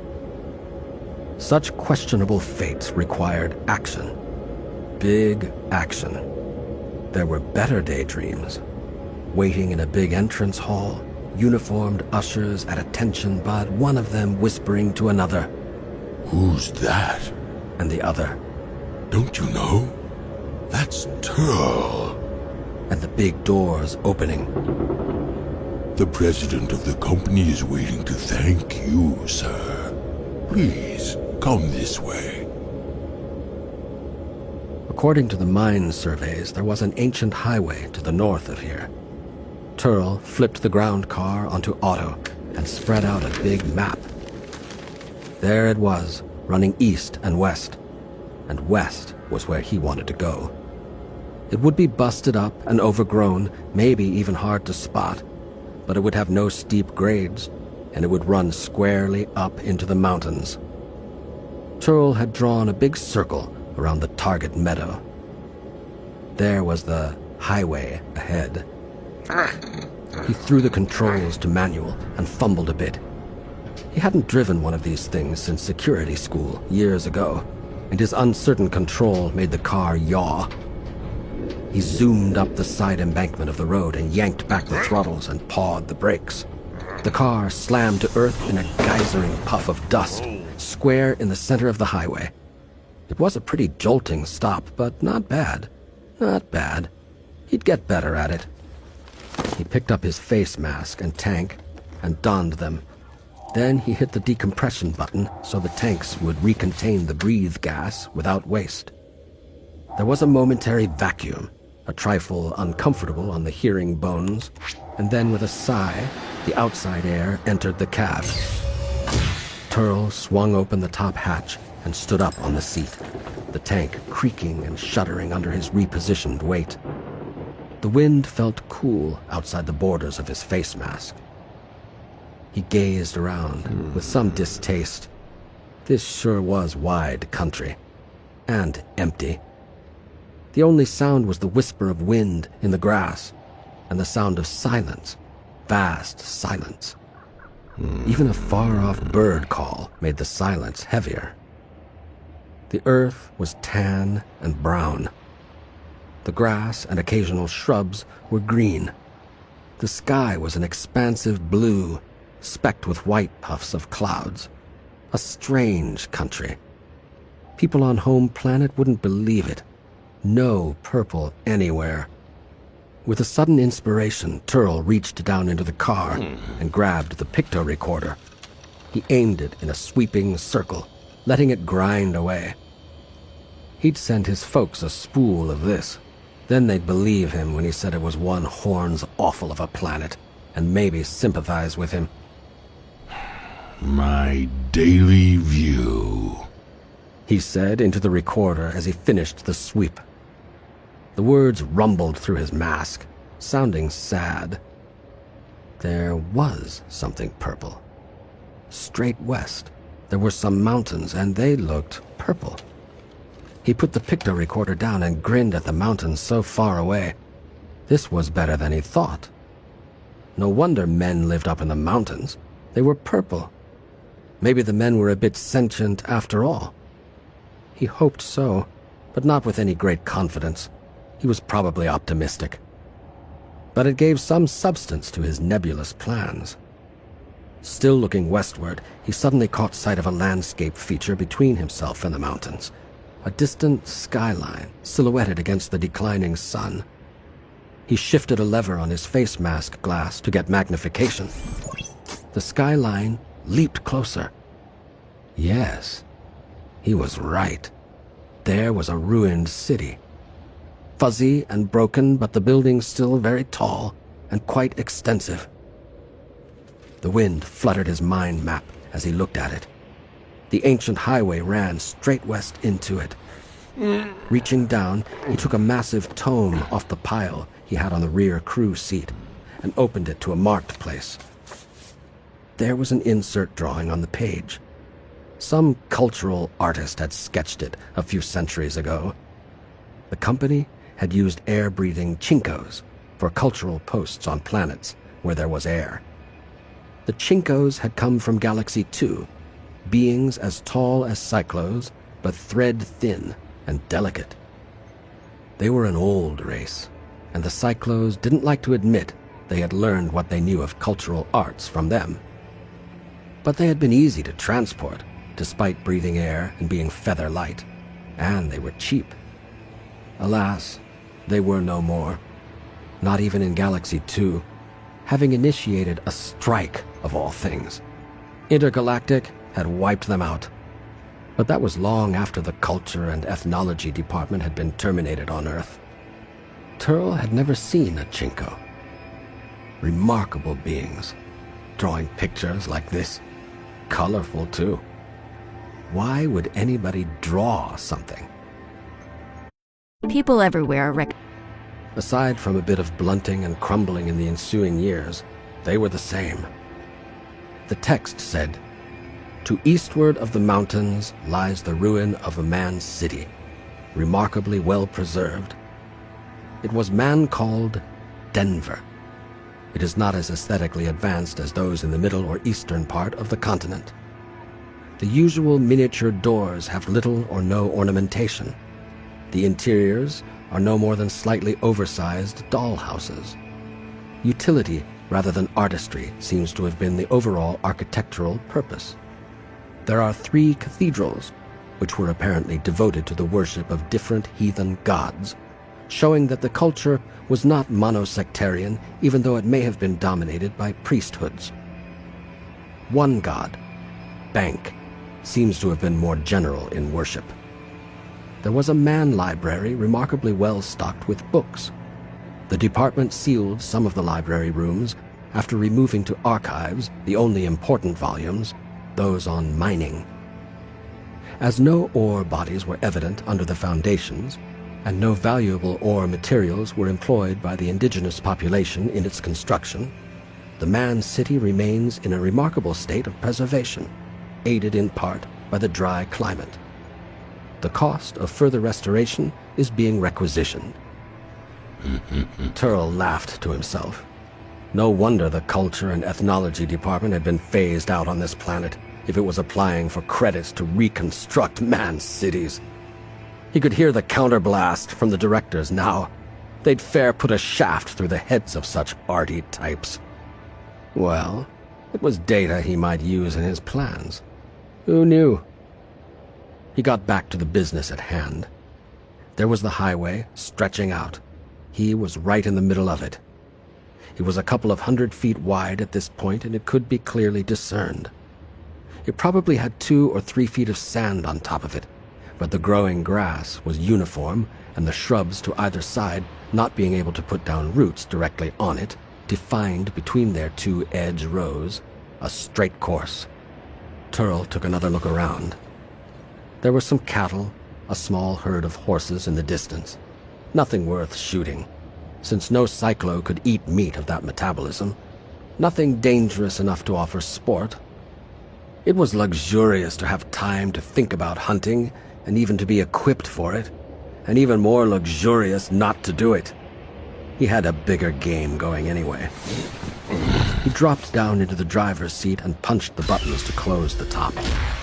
The unbreathable air exhausted from the cab and was replaced by proper gas.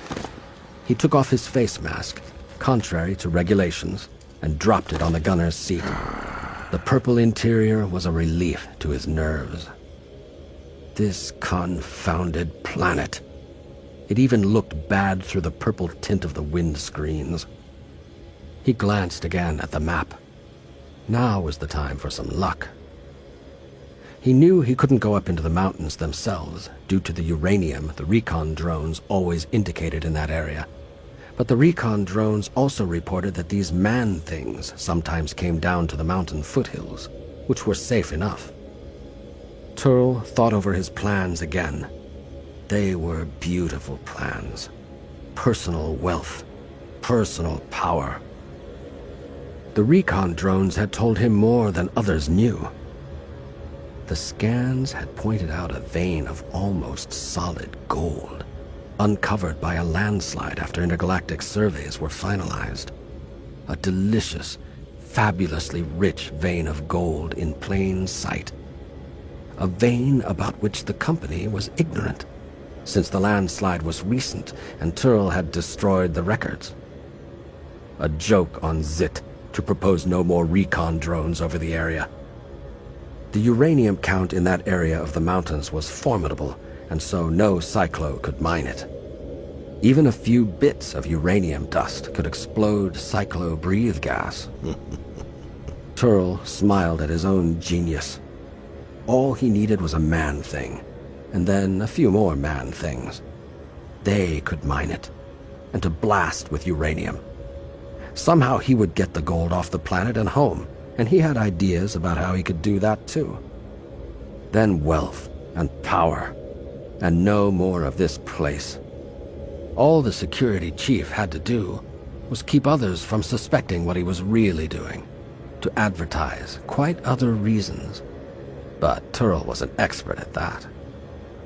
If he were truly lucky, he could catch a man-thing this side of the meadow. He did not have too much time to lie in wait. He felt lucky. The sun was very low, thanks to his late start. He'd lie up in that man's city for the night, sleeping in the car. He sent the Mark II skimming along the ancient highway.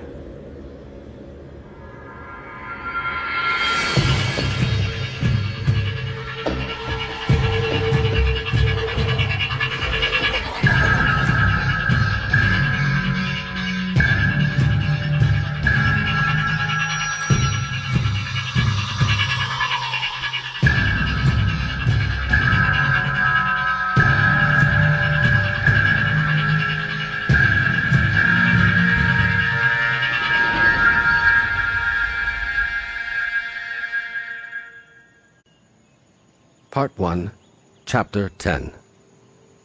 A skyline! Oh! Johnny Goodboy Tyler pulled up with a yank so sudden he startled Windsplitter into a rear. There it was, straight east. It wasn't hills or mountains. It wasn't some trick of the eye. It was sharp and rectangular. He had been so unconvinced. When he had left the ancient ruin, he found a very easy way to travel. It was almost as if the ruin with the window had once had a broad path leading to it. There were shrubs on the right and shrubs on the left, 2 rows about 200 feet apart that dwindled eastward into the distance. Underfoot, there was fairly even grass. You had to watch it a bit because there were shallow gullies in places. When you looked down between these little gullies, there was something gray-white. Johnny had inspected it with care. He had gotten down and dug at the edges of such a crack, and it seemed that the gray-white stuff was continuous, just like the inner walls of the ruin. Maybe it was a wall of the ancients, fallen over sideways. But no, it would have cracked as it fell. Outside the courthouse, at home, level stones had been laid as pavement. But who wanted a pavement 200 feet wide and an hour's journey long? For what? This big path had not been used for a long time, if it was a path. It went between hillocks that had been sliced into, and it went across watercourses, although it was pretty irregular and broken in these. He had been excited for a while, but then he got used to it and devoted his attention mainly to keeping Windsplitter from tripping in the little gullies. When he was a little boy, one of the families had had a wheeled cart they hauled firewood in, and he had been told that once there had been a lot of carts, even one that was pulled by a mare. Well, you could sure roll a cart on this wide turf, and roll it fast and far. But as to the great village, he was coming to believe as the afternoon wore on that somebody had probably seen that god house back there and multiplied it in his imagination. And then, suddenly, there it was. But was it? He put Windsplitter up to a trot regardless of the little gullies. In the clear air, the skyline wasn't coming his way very fast. It even appeared to be receding. He stopped. Maybe it was a trick of the eye after all.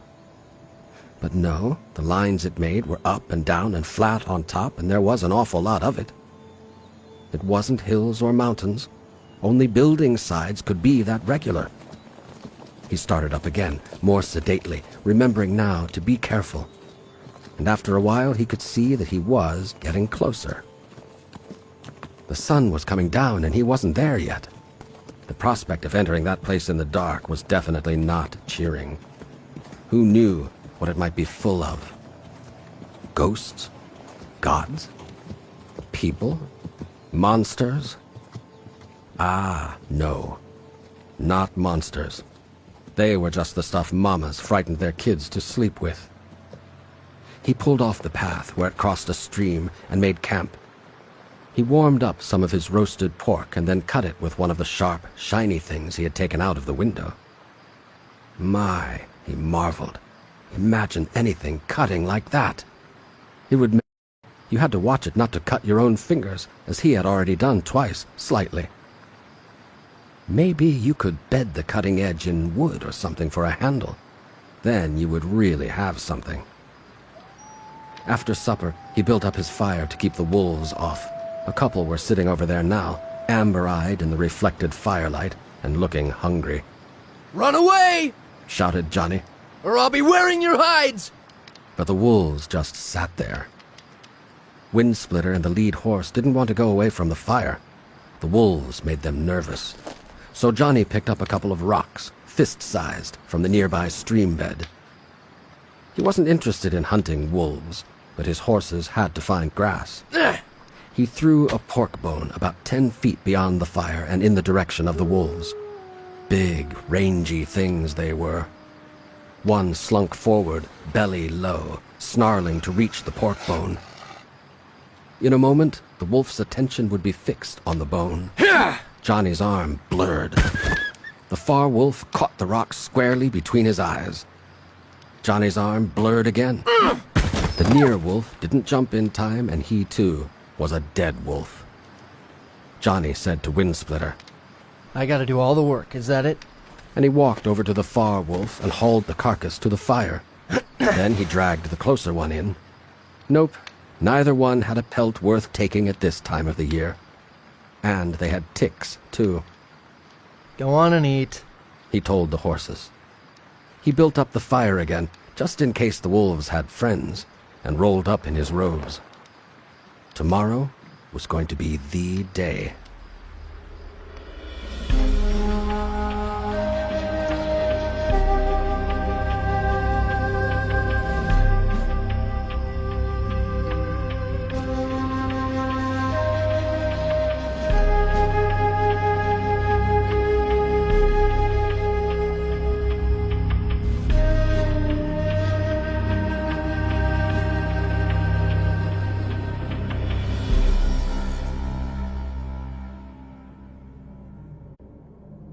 Part 1, Chapter 11.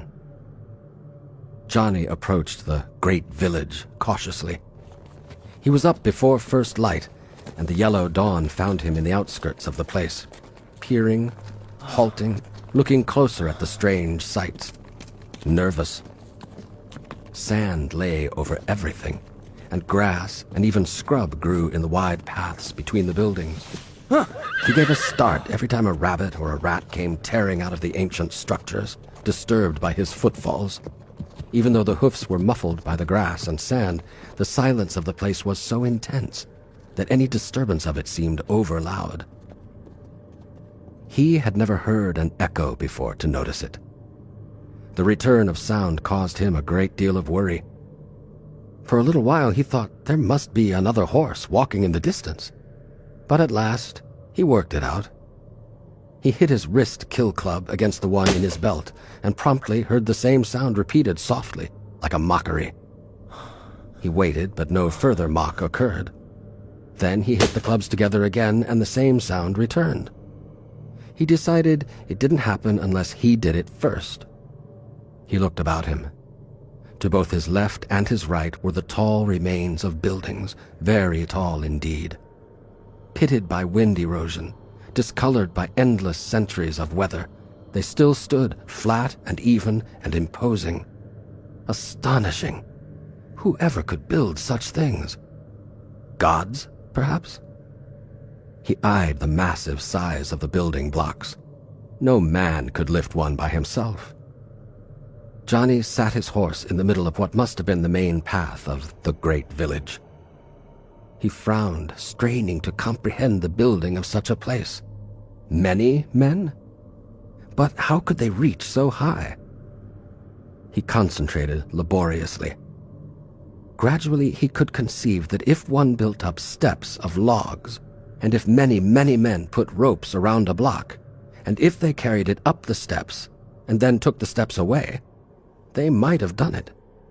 Marvelous, dizzy, and dangerous. But it was possible.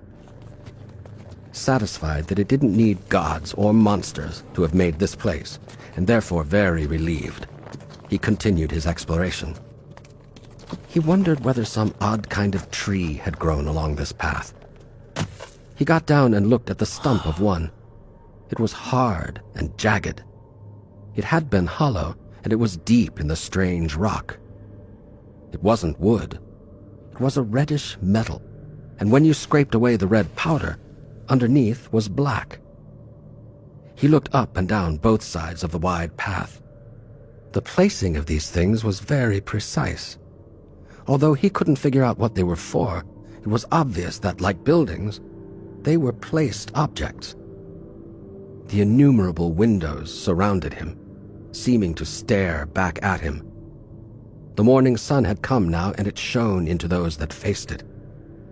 Here and there were vast surfaces of the shiny stuff he had collected from the mound on the plain. It was not clear. It was whitish and bluish, like the cataracts on an old man's eyes. But there were whole sheets of it in some places. He began to realize it was some kind of covering, perhaps to keep out the cold and heat and yet let in light. People at home sometimes did that, using the tissue of animal stomachs.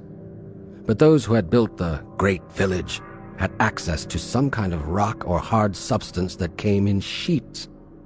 They must have been very clever people. He saw a great yawning doorway ahead of him. The doors had fallen away and lay there half buried in the sand. The inside of the building gaped darkly. Johnny walked his horse through the door and looked about in the dimness. Debris was scattered all about, rotted and decayed beyond identification. But a waist-high series of platforms stood. They were of a remarkably white stone that had bluish veins in it. He leaned down from his horse and stared at the walls behind them. There were heavy, heavy doors set into it. 2 of them ajar, 1 of them wide open. Big wheels of still bright metal were inset into them. Johnny stepped to the platforms of white stone and dropped to the other side. Cautiously, he approached the open niche. There were shelves, and on the shelves, tangled with rotted remains of some kind of sacking, were mounds and mounds and mounds of discs. Some were a dull gray, almost tarnished away, but one pile was bright yellow. Johnny picked up a disc. It was as wide across as 2 fingernails and remarkably heavy. He turned it over and his eyes bugged. Here was that bird again.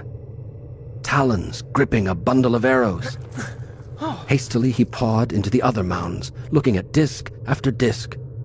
Most of them had a bird on one side. The face of a man, the faces of different men, were on the other. Face of a man. And some of them had women on them. This was not a god symbol. This was a man symbol.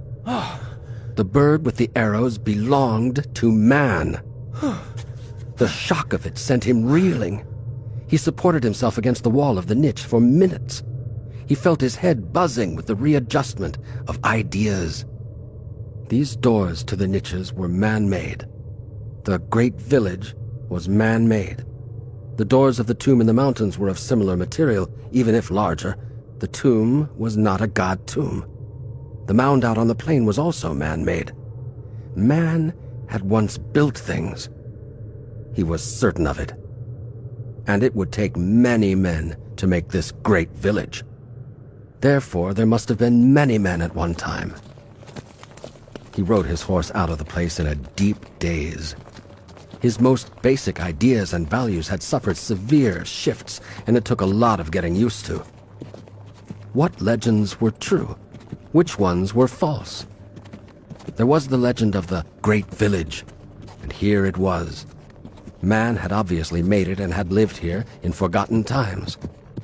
Maybe the legend of God getting angry with man and wiping him out was true, and maybe it wasn't. Maybe it had just been a big storm. He looked around the paths and buildings. There was no evidence of a storm. The buildings were still standing. Many even had that strange, thin sheeting in the windows. There were no bodies about, but from a time so long ago, bones would... He saw a structure that had its doors firmly closed and sheets of metal fastened where the windows should be. And looking closer, he saw that a huge metal clamp sealed the place. He got down and inspected the clamp. It was of a different age than the village. There was no tarnish on it at all. It was old, but not that old. Something or someone at some time had pushed aside the sand in front of the doors. It was grass-grown sand, but it had been disturbed. Johnny frowned. This building was not like the rest. It was in a fair state of preservation. Somebody had put metal sheets on the windows, and the metal was quite different from any in the rest of the town. It showed no signs of corrosion. Somebody had given this building special treatment. He backed up to get a better overall view. It was indeed a different kind of building, fewer windows, block solid. As an experienced tracker, Johnny studied the time differences here. Long, long after the village had been abandoned, somebody had made access to this place, made a path, even dug a path in and out of the doors, and then fastened the doors thoroughly. But even that had been a long time ago. Curious, he scanned the front facade. One of the metal window covers was loose. It was higher than his head, so he stood on his horse and pried at it. It gave a little bit. Encouraged, he shoved the handle of his kill club into the crack, and with a protesting whine, the cover suddenly sprang loose, startling Windsplitter, who moved off. Johnny held onto the ledge, his feet dangling. He pulled himself up. The transparent sheeting under the cover was still in place.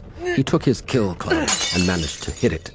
The crash and tinkle of the stuff as it fell was shockingly loud in this quiet place. Experienced now with the cutting quality of this stuff, Johnny hung on to the ledge with one arm and cleaned up the jagged bits from one side of the frame and dusted off the ledge. He pulled himself through.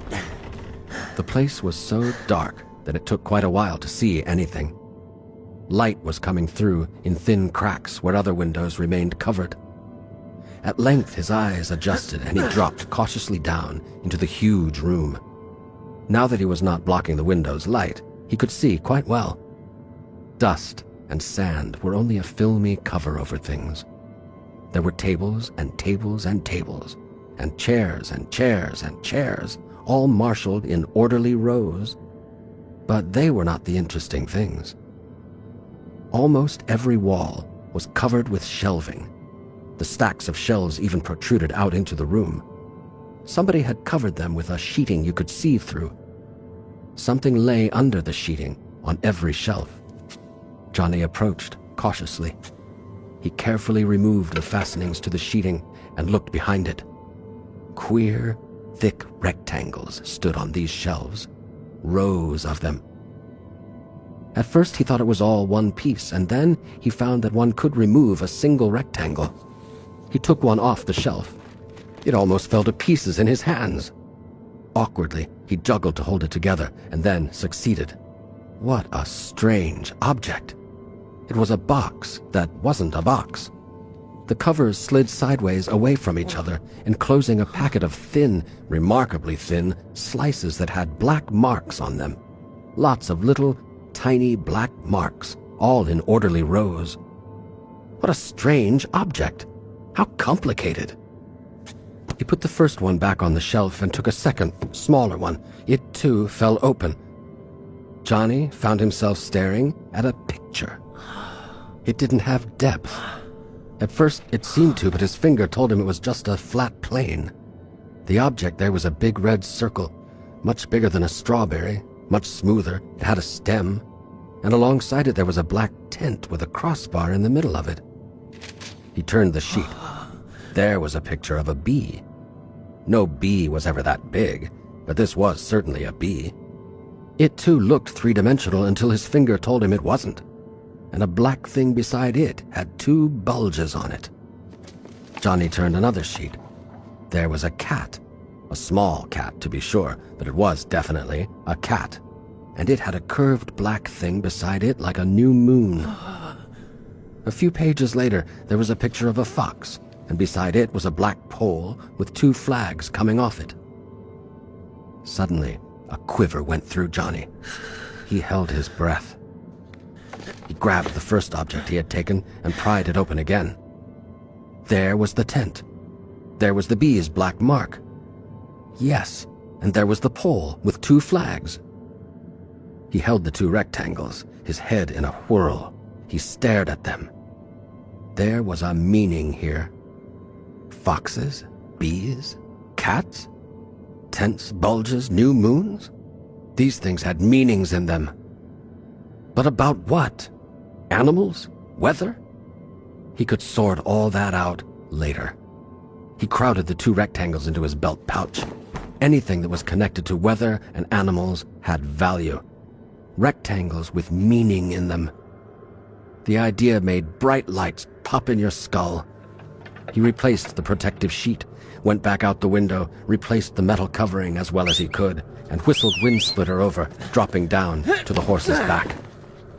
Johnny looked around him expansively. Who knew what things of enormous value were in the great village? He felt rich, excited. There was no reason at all for his people to stay cooped up there in the mountains. Here was shelter and to spare. Here was firewood growing in the streets. Here were rooms and rooms and rooms. And come to think of it, he felt better since he'd been away from the mountain meadow. Better physically. And it hadn't taken a year, actually just a few days. He gathered up the lead rope of his pack horse, and they trotted briskly along the wide paths toward the eastern part of the great village. Although his eyes were busy taking it all in, his mind was engrossed in organizing a migration from the mountains down to this place. What he would have to pick up for evidence to convince them. What he was going to say to Staffer. How they could transport their goods. Maybe build a cart. Maybe there were carts right here in the great village. He could round up some horses. These piles of red dust he saw along either side of the wide paths from time to time might once have been carts of a sort. It was hard to figure out what shape they had really had. They were so caved in. The impression of a wheel, sheets of translucent rock. No, they hadn't been horse carts. Or had they? He began to look at such objects more closely. And then he saw the insect.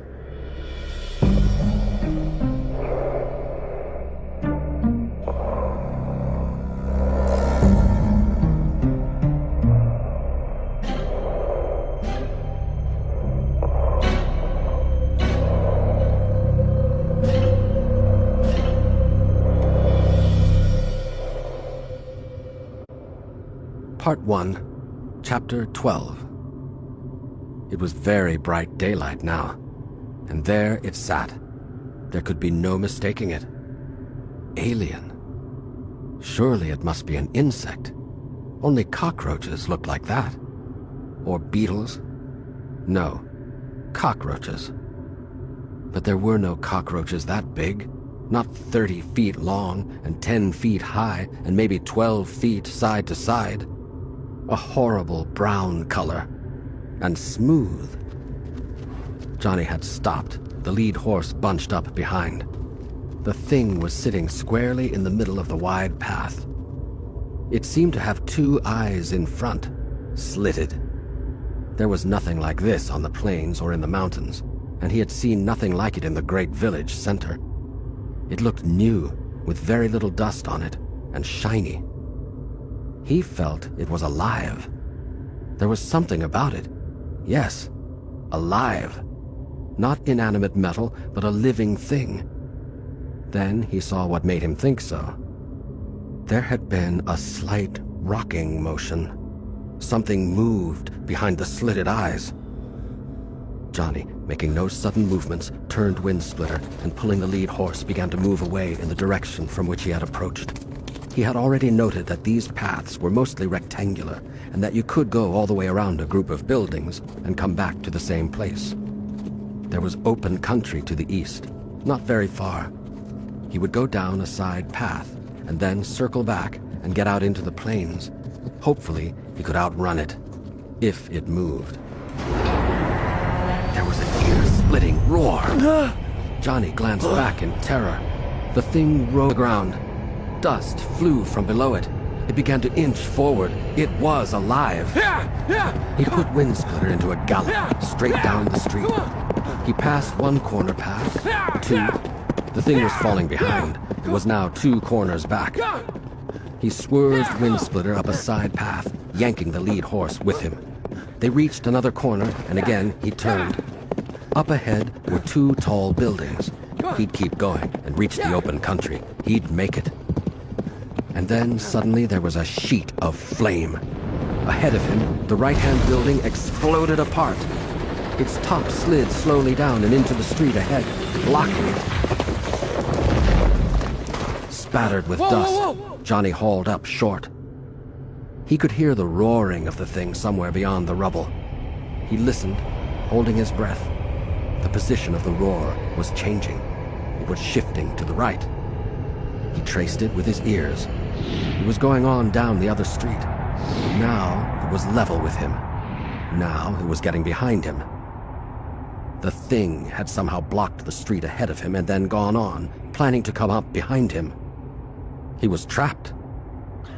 Johnny looked at the smoking mound of fresh rubble ahead of him. It rose 20 feet above the pavement, a steep barricade. There was no panic in him now. He slowed the hard pounding of his heart. The thing to do was wait until the monster was right in the street behind him, then go over that barricade. He sidled Windsplitter back to get a good run. The thing was roaring down the side path behind him. Now it was turning. He glanced back. There it was, wisps of smoke coming out of its nostrils. Johnny put the heel to Windsplitter. He yanked on the lead rope. "Yeah!" shouted Johnny. The horses sprinted at the barricade, rough and full of loose stones, dangerous. Up they scrambled, rubble slid. Pray the gods no broken legs. Up they went. They hit the top. One glance back showed the thing rolling up to the very bottom of the barricade. Johnny sent the horses down in a turmoil of tumbling debris. They hit the street before them at a run and kept running. The walls racketed with the thunder of their run. Johnny swerved through a checkerboard of paths, edging to the open country. He could not hear the roaring thing now over the powerful thud of the running hoofs. Further and further. The buildings were thinning. He saw open country between 2 structures to his right and skidded down off the embankment and raced for freedom. As soon as he had free running space everywhere but toward the town, he slowed. Windsplitter and the lead horse were blowing and puffing. It's okay. He walked them until they caught their breath, casting his eyes restlessly up and down the edges of the town behind them. Then he caught the roaring again. He strained his eyes, watching. There it was. It slid out from among the buildings and started straight toward him. He put the horses up to a trot. The thing was closing the distance. He put the horses up to a run. The thing not only closed the distance, but started to pass him. Johnny swerved at right angles. The thing banked into a turn and flashed by him, went well ahead, turned, and blocked his way. Johnny pulled up. There it was, ugly, roaring, gleaming. He turned around and began to run away from it. It let out a blasting roar, scorched by him and again stopped, blocking his way. Johnny's face tightened into determination. He took his biggest kill club from his belt. He put the thong solidly on his wrist. He cast off the lead horse. Walking wind splitter, he went up ahead of the thing. It didn't move. He went about 100 feet in front of the thing. It didn't move. He carefully spotted the position of a slitted eye. He began to whirl the kill club. It swooshed in the air.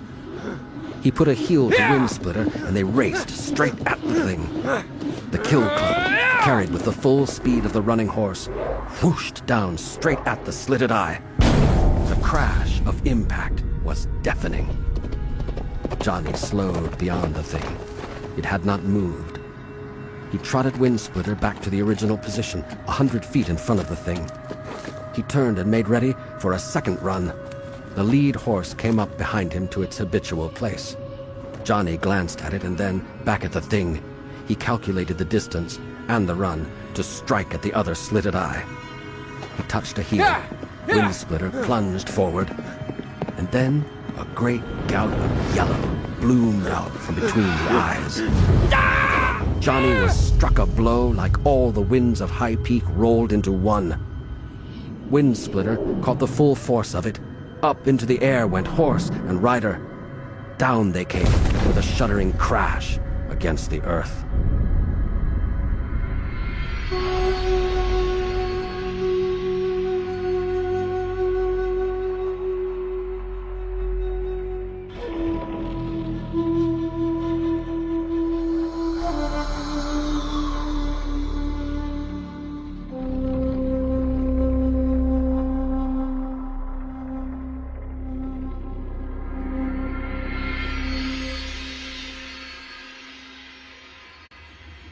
Part 1, Chapter 13.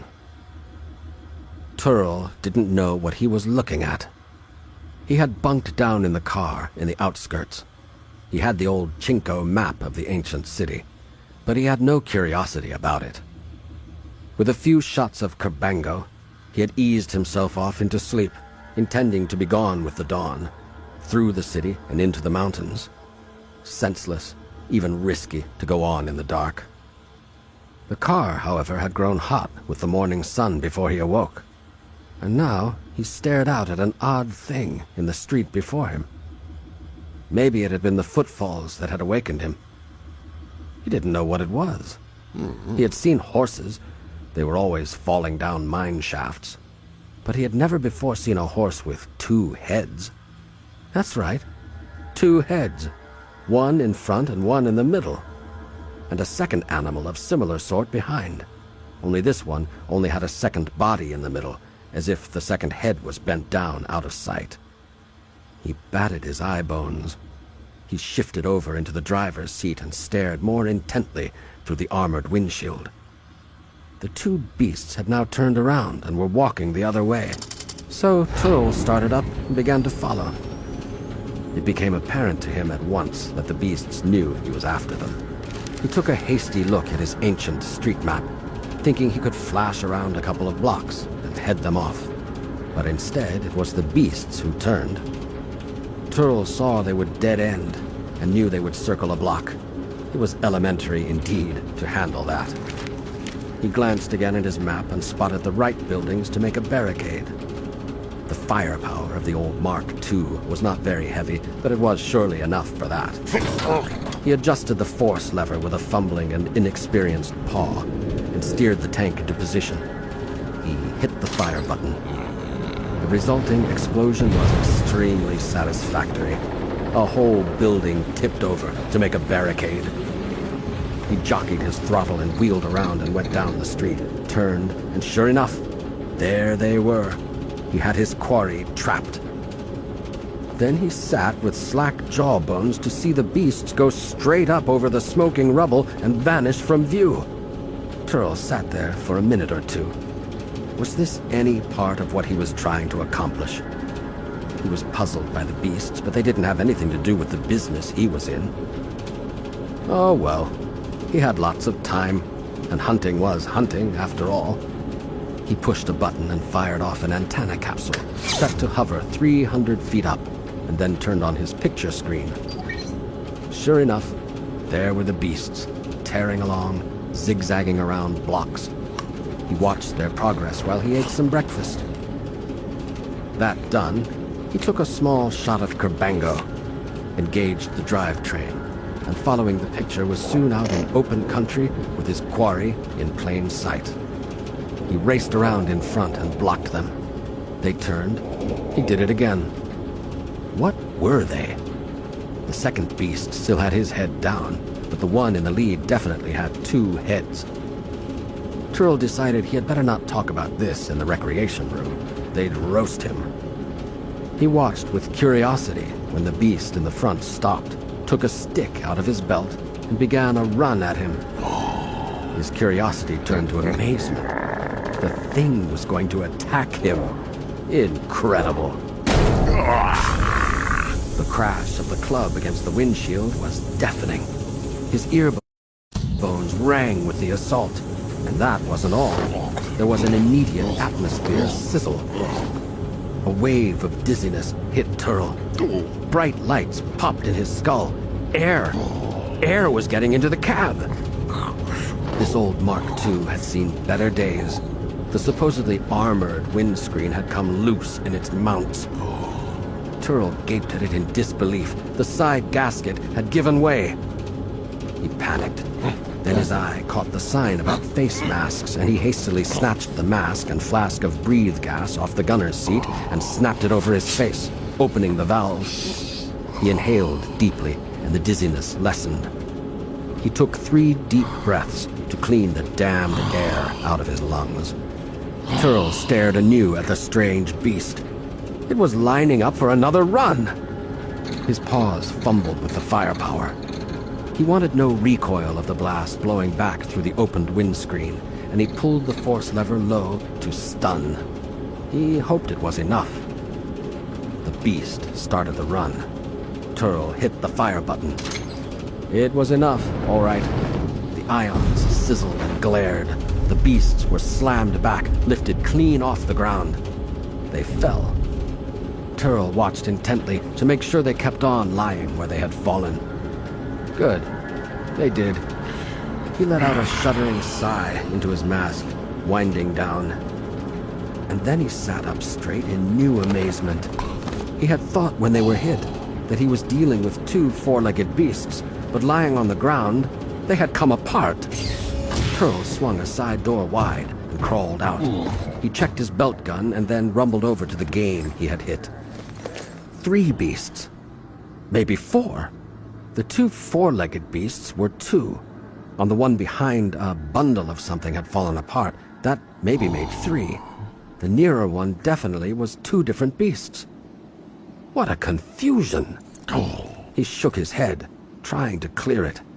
The effects of air were not wearing off fast enough. Little bright sparks were still popping in front of his eyes. He lumbered over to the more distant one, pushing the tall grass away. It was a horse. He had seen plenty of horses. The plains were full of them. But this horse had had a bundle tied on its back. Simple as that. The bundle had come loose.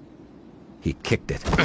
It wasn't anything alive, just some skins, some animal hides, and nonsense bits of other things.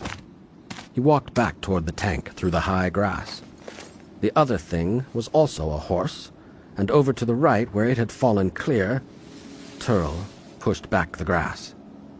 Well, luck of the Gold Nebula. It was a man! The cyclo turned the man over. What a small, puny body. Hair on the face and head, but nowhere else. 2 arms, 2 legs, white-brown skin. Turl was unwilling to admit that Char's description fitted. In fact, he resented the fact that it did come close and promptly rejected it. The chest was moving, only slightly, true, but it was still alive. Turl felt fortunate indeed. His excursion was successful without his even going up into the mountains. He picked the man up with 1 paw and went back to the tank, throwing the man into the gunner's seat, which engulfed it. Then he set to work repairing the windscreen gasket with some permastick. The whole side of the glass had been dislodged, and although the glass itself was not even scratched, that had been quite a blow. He looked down at the small body swallowed in the seat. A fluke. It was the age of this tank, the brittleness of its gaskets. Sure was a ratty car. He'd find something wrong and put it in Zip's records. Misplaced parts, or something. He went over the other gaskets, the doors, and the other screen.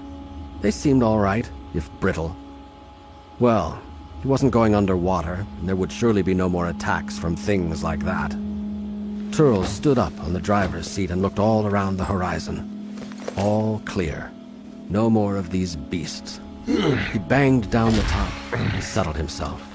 His paw hit the compression change, and the hiss of air exhausting from the cab and the gurgle of breathe gas entering was welcome. His face mask was sweaty in the growing heat of the day, and he hated the thing. Oh, for a proper atmosphere planet. A planet with right gravity, with purple trees. The man thing went into a sudden convulsion. Turl drew back, alarmed. It was turning blue and jerking about. The last thing he wanted was a raving, mad animal inside the cab. Hastily, he adjusted his face mask, reversed the compression, and kicked open the side door. With 1 bat of his paw, he knocked the thing back out onto the grass. Turl sat there, watching it. He was afraid his plans were going up in a puff. The thing must have been more heavily affected by the stun blast than he knew. Crap, they were weak. He opened the cab top and looked over at one of the horses. He could see its sides moving. It was breathing and wasn't in any convulsion. It was even recovering. Well, a horse was a horse, and a man might be... He suddenly got it. The man thing couldn't breathe gas. The bluish color was fading. The convulsions had stopped. The chest was panting as the thing gulped in air. That gave Turl a problem. Blast if he was going to ride back to the mine site in a face mask. He got out of the car and went to the farther horse. It was recovering too. The sacks were lying near it. Turl rummaged through one and came up with some thongs. He went back and picked up the man thing and slammed it up on top of the car. He arranged it so its arms stuck out to each side. Tying piece after piece of thong together, he made a long rope. He tied one end to one wrist of the thing, passed the rope under the car, grunting a bit as he lifted it up to do so, and tied the other wrist. He yanked it good and tight. Then he pushed at the man thing experimentally to see whether it would fall off. Very good.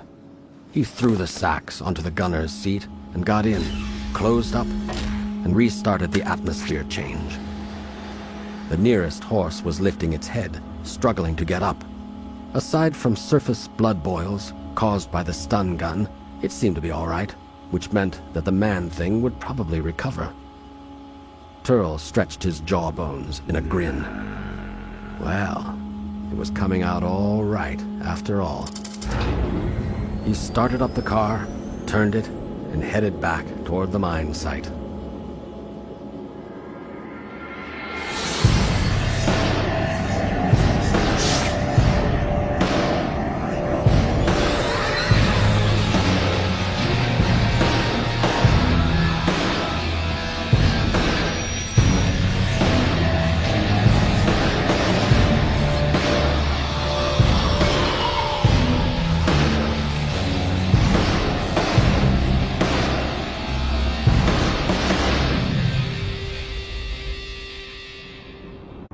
Part 2, Chapter 1. Turl was all efficiency. great plans bubbling in his cavernous skull. The old Chinkos had had a sort of zoo outside the compound, and despite the years that had intervened since the Chinkos were terminated here, the cages were still there. There was one in particular that was just right. It had a dirt floor and a cement pool, and netting of heavy mesh strung all around it. They had had some bears there that they said they were studying, and although the bears had died after a while, they had never escaped. Turl dumped the new beast into the cage. The thing was still only semi-conscious, getting over the shock of breathe gas, most likely. Turl looked at it lying there and then looked around. This had to be just right, all precautions taken. The cage door had a lock on it. It was open to the sky, and there was no netting over the top. What bear could climb a 30-foot set of bars? But there was a possibility that this new beast might tamper with the cage door. It wasn't probable, but the door didn't have a good lock on it. Turl had dumped the bags in the cage, having no place else to put them, and the long thong rope he had used was lying on the bags. He decided it would be wise to tie the beast up. He passed the thong around the neck of the thing and tied it there with a simple rigger knot and tied the other end to a bar. He stood back and checked things again. It was fine. He went out and closed the cage door. He'd have to put a better lock on it, but it would do just now. Satisfied with himself, garage, and went to his office. There was not much to do. A few dispatches, just forms, no emergencies. Turl finished up and sat back. What a dull place. Ah, well, he had started wheels rolling to get off it, to get back home. He decided he had better go out and see how the man thing was getting along. He picked up his breathe mask, put a new cartridge into it, and went out through the offices. There were a lot of empty desks these days. There were only 3 secretarial-type cyclos there, and they didn't pay much attention to him. Outside the compound, he reached the gate of the cage. He stopped, his eye bones rattling. The thing was clear over to the gate. He went in with a growl, picked the thing up, and put it into its original place. It had untied the knot. Turl looked at it. Plainly, it was terrified of him. And why not? It only came up to his belt buckle and was about 1/10 of his weight. Turl put the thong back around its neck. Being a mining company worker, accustomed to rigs and slings, Turl knew his knots. So this time he tied a double rigger knot. That would hold it. Cheerful once more, Turl went to the garage and got a water hose and began to wash down the Mark II. As he worked, he turned over various plans and approaches in his head. They all depended on that man thing out there. On a sudden hunch, he went back outside to look into the cage. The thing was standing inside the door. Turl crossly barged in, carried it back to its original position, and stared at the rope. It had untied a double rigger knot. With fast-working paws, Turl fixed that. He put the rope around its neck and tied it with a bucket hoist knot. The thing looked at him. It was making some funny noises, as if it could talk. Turl walked out, fastened the door, and got out of sight. He wasn't a security chief for nothing. From a vantage point behind a building, he levered his face mask glass to telephoto and observed. The thing, in no time at all, untied the complex bucket hoist knot. Turl rumbled back before it could get to the door. He went in, plucked the thing up, and put it back on the far side of the cage. He wound the rope around and around its neck, and then tied it with a double bucket knot so complex that only a veteran rigger could loosen it. Once more, he went off to an unseen distance. Again believing itself unobserved, what was the thing doing now? It reached into a pouch it was wearing, took out something bright, and cut the rope.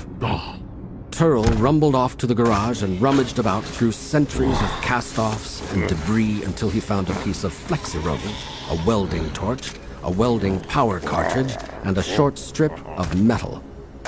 When he got back, the thing was over by the door again, trying to climb the 30-foot bars. Turl did a very thorough job.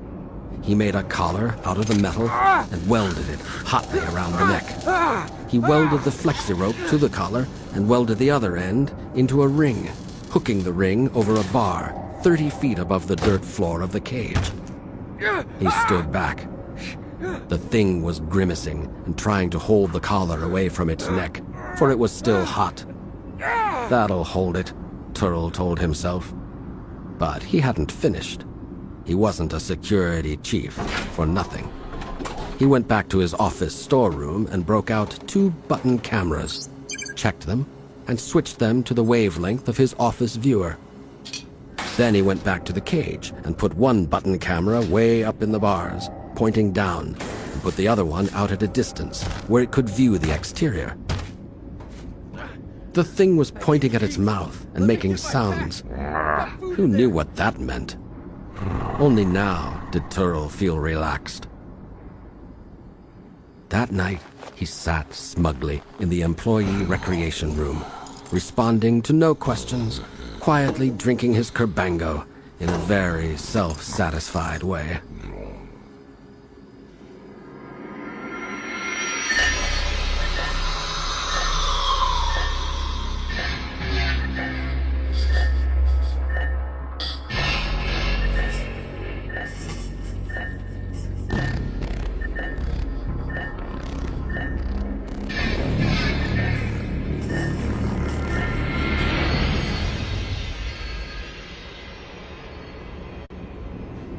Part 2, Chapter 2.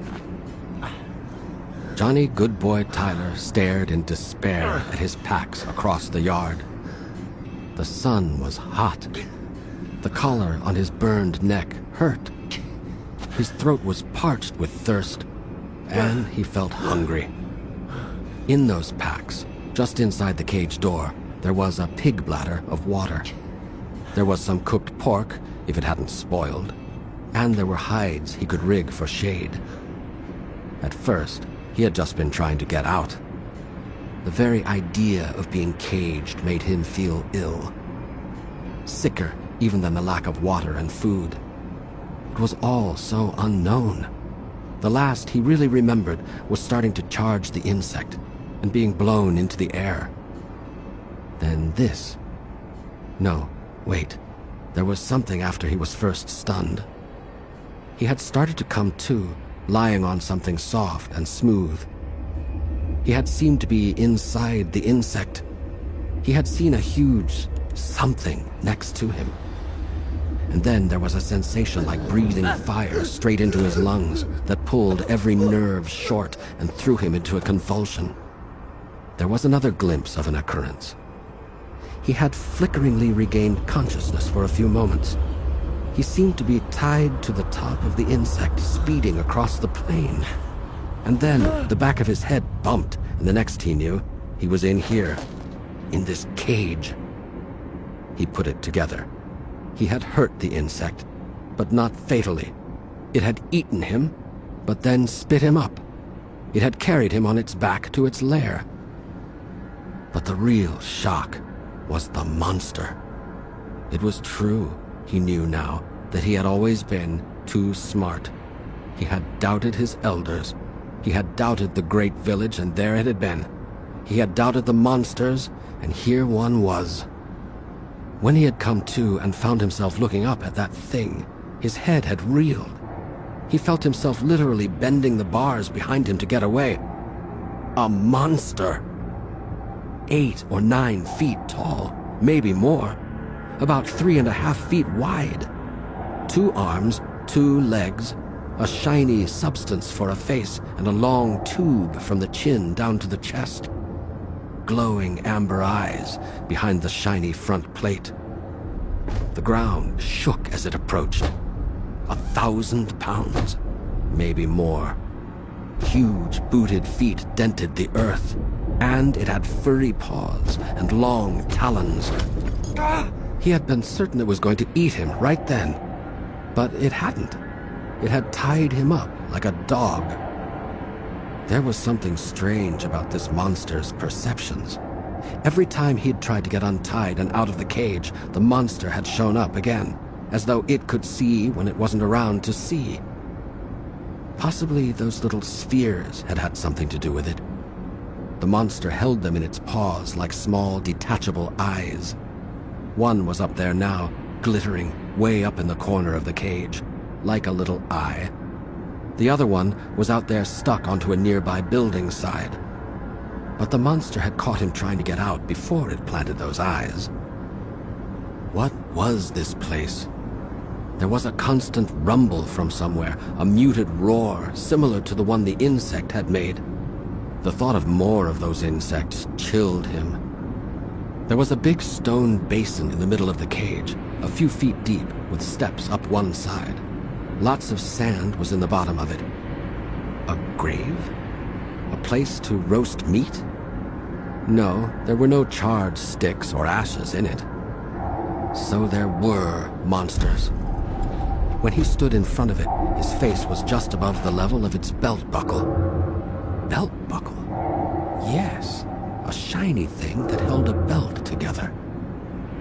It suddenly dawned on Johnny that the monster was wearing a covering that wasn't its own skin. A slippery, shiny, purple substance. It wasn't its own hide. Like clothes you'd cut out of a hide. Pants, a coat, a collar. It wore clothes. Ornaments on the collar. And a device was stamped on his mind's eye right now. It was a picture of ground on which stood small square blocks. Vertical shafts were going up from the square blocks. Out of the shafts seemed to be coming clouds of smoke. And smoke in curls lay all over the top of the picture. The idea of clouds of smoke stirred some memory in him, but he was too hungry and too thirsty and too hot to wrestle with it.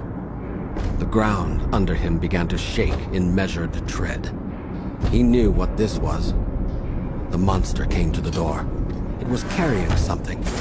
It came in and loomed over him.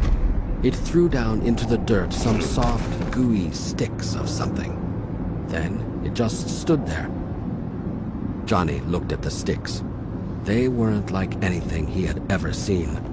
The monster made motions, pointing from the sticks to his face. That failing, the monster took up a stick and squashed it against Johnny's mouth, saying something in a rumbling, roaring voice. A command. Johnny got it. This was supposed to be food. He worked a bit of it around in his mouth, and then swallowed it. Abruptly and immediately, he was violently ill. He felt like his whole stomach was going to rush back out of his mouth. Before he could control them, his limbs went into the beginning of a convulsion. He spat. Too thirsty to have much saliva, he tried to get rid of the stuff, all of it, every bit of it, every tiny piece of the acid taste of it. The monster just backed up and stood there staring at him. "Water!" pleaded Johnny, getting control of his shaking limbs and voice. "Please, water!" Anything to wash this horrible stuff out. He pointed to his mouth. "Water!" The monster just went on, standing there. The eyes back of the faceplate were slitted, glowing with an eerie fire. Johnny composed himself stoically. It was wrong to look weak and beg. There was such a thing as pride. He drew his face into stillness. The monster leaned over and checked the collar and the flexi rope, turned around and went back out, closed the gate with a firm clang, wired it shut, and left. The evening shadows were growing long. Johnny looked at his packs by the gate. They might as well be on the top of High Peak. A cloak of misery settled over him. He had to assume Windsplitter was gravely injured or dead. And he had to assume that in a few days, he himself probably would die of thirst or hunger. Twilight came. And then, with a shock, he realized Chrissy's promise to find him would wind up in her certain death. He caved in. The little bright eye, up in the corner of the cage, stared down unwinkingly.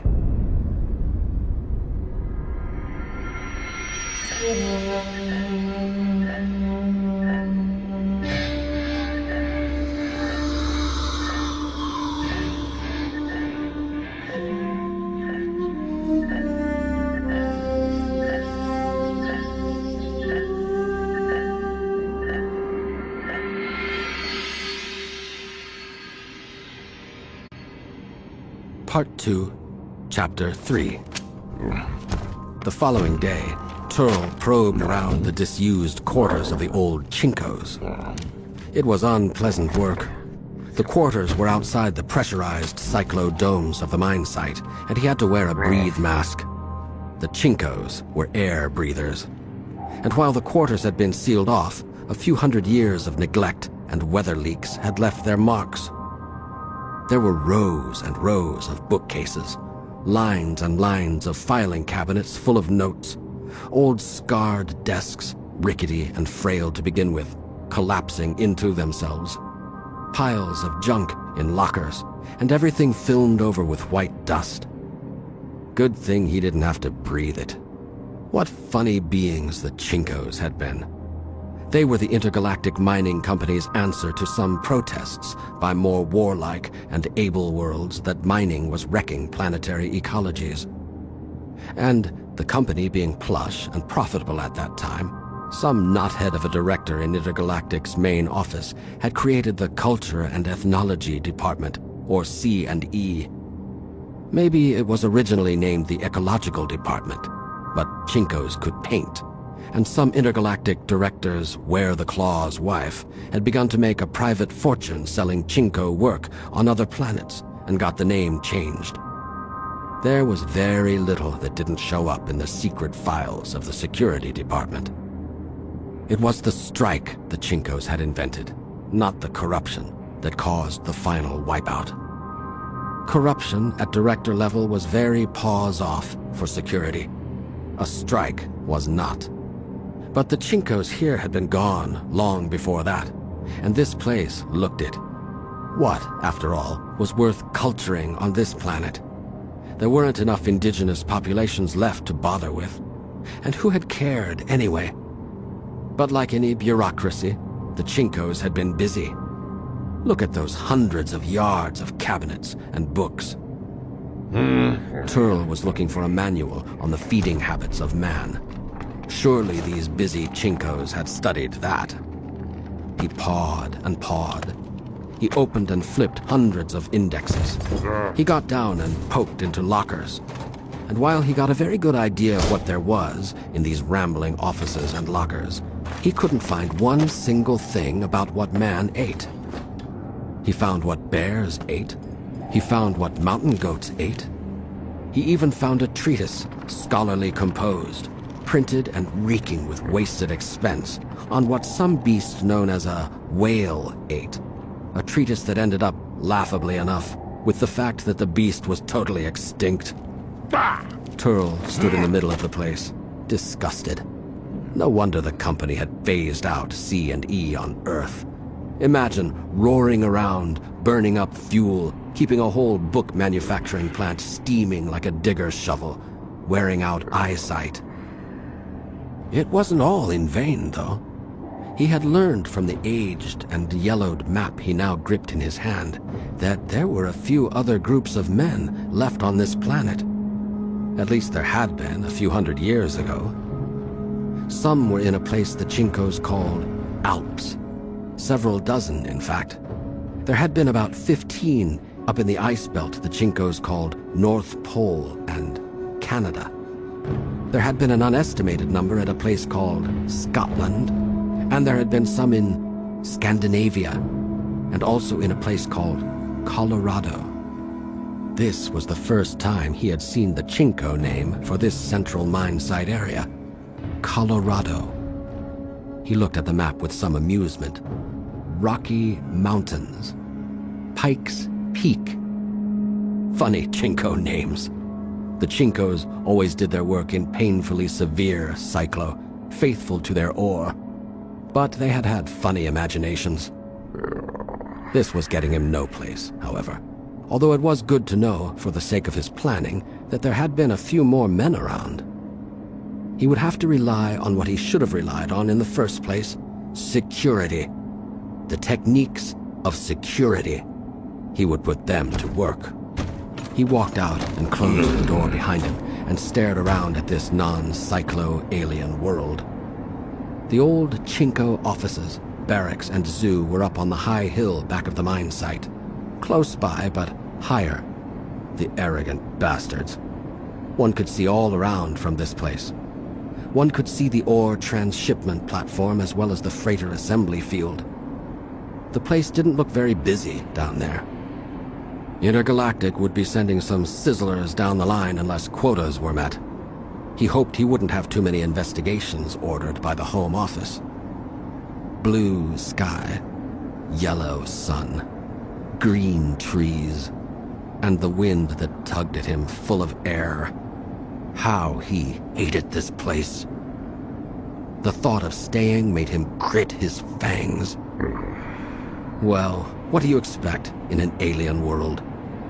He'd finished that investigation ordered about a lost tractor, and then put his tried and true security technology to work on that man thing. That was the only way out of this hellhole.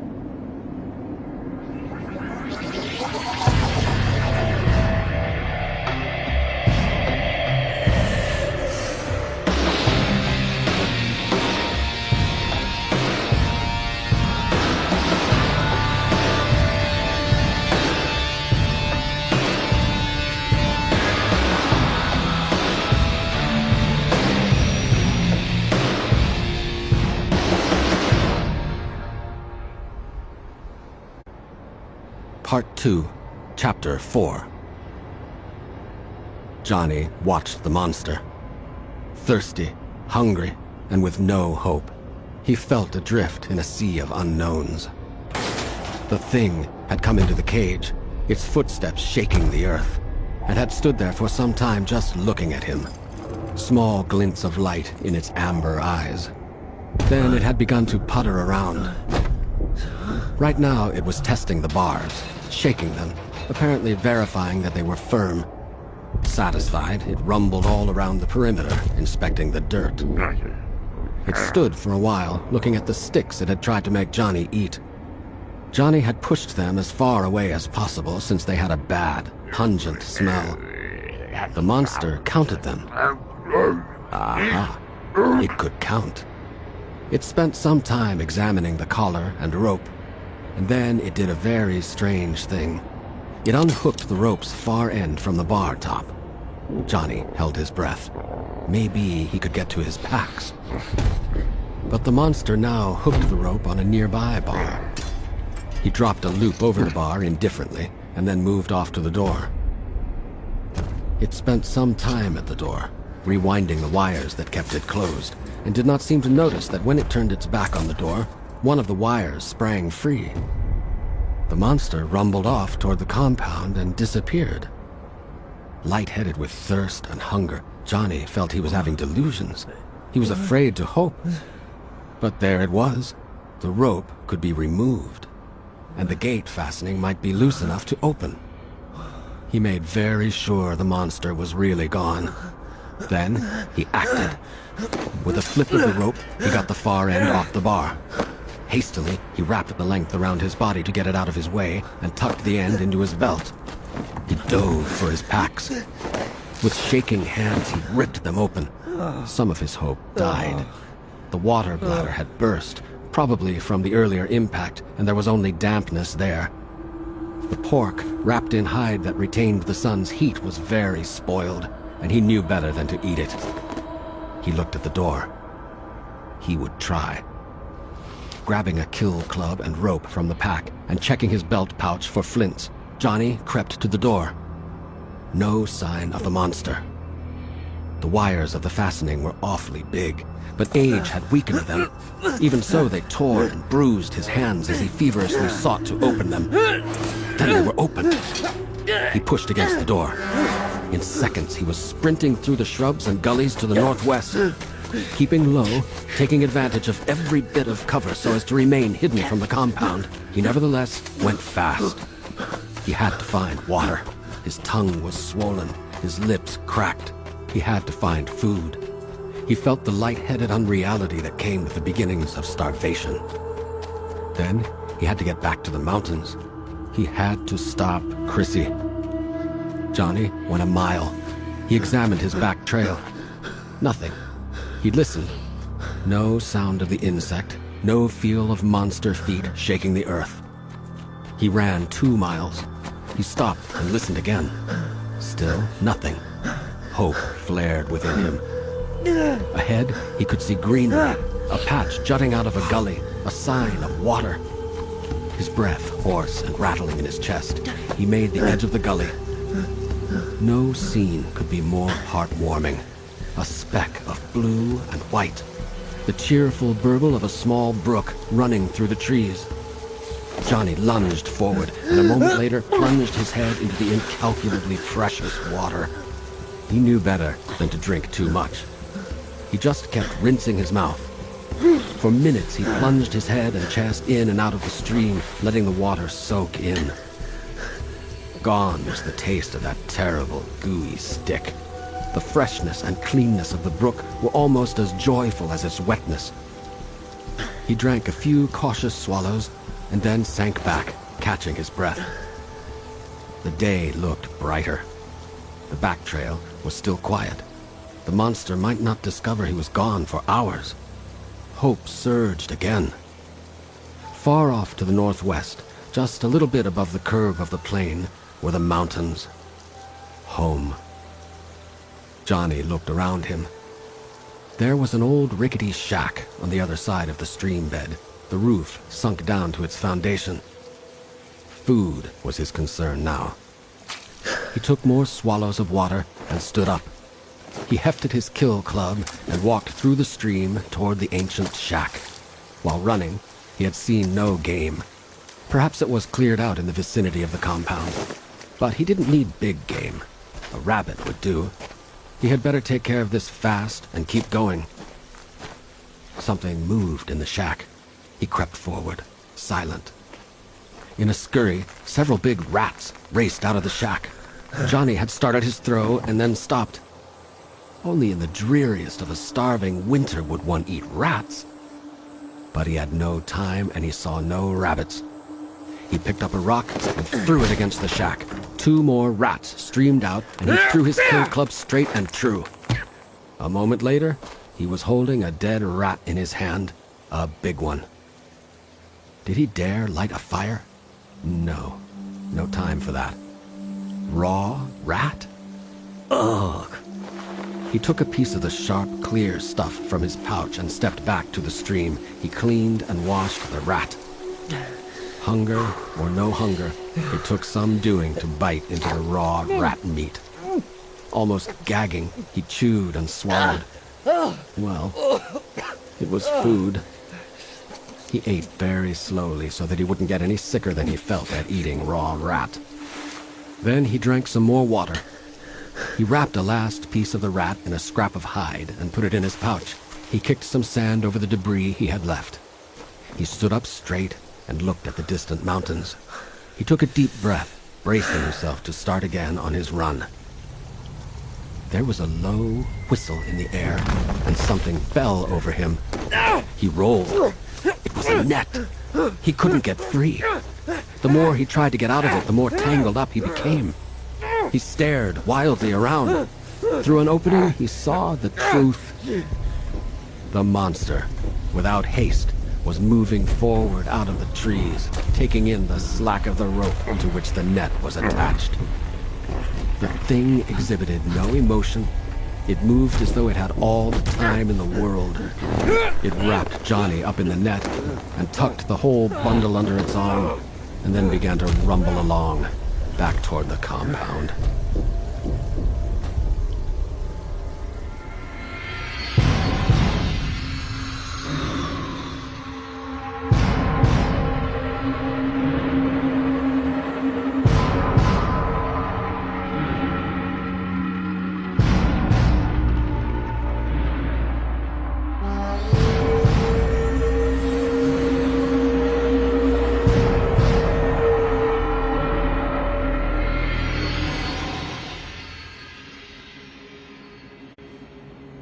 Part 2, Chapter 5. Turl, fiddling with forms at his desk, felt very tearful. Things were working out fine, just fine. Security techniques were always best, always. He now knew exactly what he had wanted to know. The thing drank water, and drank it by plunging its head and shoulders into a stream or pond. And more importantly, it ate raw rat. This made things very easy. If there was any animal available near the compound, it was rat. He guessed he could teach the old chinkos a thing or two. It was elementary to let the man-thing loose, and elementary to keep him under surveillance with a flying scope. It was, of course, a little trying to be out in the open wearing a breathe mask and yet make speed over the ground. That man-thing didn't run very fast compared to a cyclo, but it had been a bit of an exertion. It was hard to exert oneself while wearing a breathe mask. But he hadn't lost his skill in casting nets, old-fashioned though it might be. He hadn't wanted to use a stun gun again. The thing seemed frail and went into convulsions. Well, he was learning. He began to wonder how many raw rats a day the thing had to consume, but he could find that out easily. He looked before him. The lost tractor had been found along with its cyclo driver at the bottom of a 2-mile-deep mine shaft. They ate up a lot of personnel these days. There'd be a yowl from the main office about replacement costs. Then he cheered up. This fitted very well into his plans. He checked around to make sure he had no more work to do and put his desk in order for the end of day. Turl went over to a cabinet and took out the smallest blast gun he could find. He put a charge cartridge in it and set it to minimum power. He took some rags and cleaned up his face mask and put a new cartridge in it. Then he went outside. Not 100 yards north of the compound, he saw his first rat. With the accuracy that had won him an honored place on his school shoot team, even though the thing was in streaking motion, he blew its head off. 50 feet farther, another rat leaped out of a culvert and he decapitated it in midair. He paced off the distance. 42 cyclo paces. No, he hadn't lost his touch. Silly things to be hunting, but it still took a master's touch. 2. That would be good enough to start with. Turl looked around at the hateful day. Yellow, blue, and green. Well, he'd get quit of this. Feeling very cheerful, he rumbled up the hill to the old zoo. His mouth bones stretched in a grin. There was the man-thing crouched down at the far side of the cage, glaring at him. Glaring at him? Yes, it was true. It was the first time Turl had noticed it had emotions. And what else had it been doing? It had gotten to the packs. He remembered the thing clutching at them when he had returned it to the cage yesterday, and it was now sitting on them. It had been doing something else. It had been looking down at a couple of books. Books? Now where the crap nebula had it gotten books? Didn't seem possible it could have gotten into the old Chinko quarters. The collar, the rope were all secure. He'd investigate that in due course. The thing was still here, which was what was important. Turl advanced, smiling behind his mask. He held up the 2 dead rats and then tossed them to the man-thing. It didn't jump hungrily at them. It seemed to withdraw. Well, gratitude wasn't something you found in animals. No matter. Turl wasn't after gratitude from this thing. Turl went over to the old cement bear pool. It didn't seem to be cracked. He traced the piping. The piping seemed to be all right. He went outside the cage and fumbled around in the undergrowth, looking for the valves, and finally found one. He turned it. Hard to do with a valve that old. He was afraid his great strength would just twist the top off. From the nearby garage, he got some penetrating oil and went back and worked the valve over. Finally, he got it open. Nothing happened. Turl traced the old water system to a tank the Chinkos had built. He shook his head over the crudity of it. It had a pump, but the charge cartridge was long expended. He freed up the pump and put a new cartridge in it. Intergalactic was never one for innovations, thank the stars. The cartridges the pump needed were the same ones still in use. He got the pump whirring, but no water came. Finally, he found the pond. The old pipe was simply not in the water, so with one stamp of his boot, he put it back in. Up at the tank, the water began to run in, and down in the cage, the pool began to fill swiftly. Turl grinned to himself. A mining man could always handle fluids. And here, too, he hadn't lost his touch. He went back into the cage. The big center pool was filling rapidly.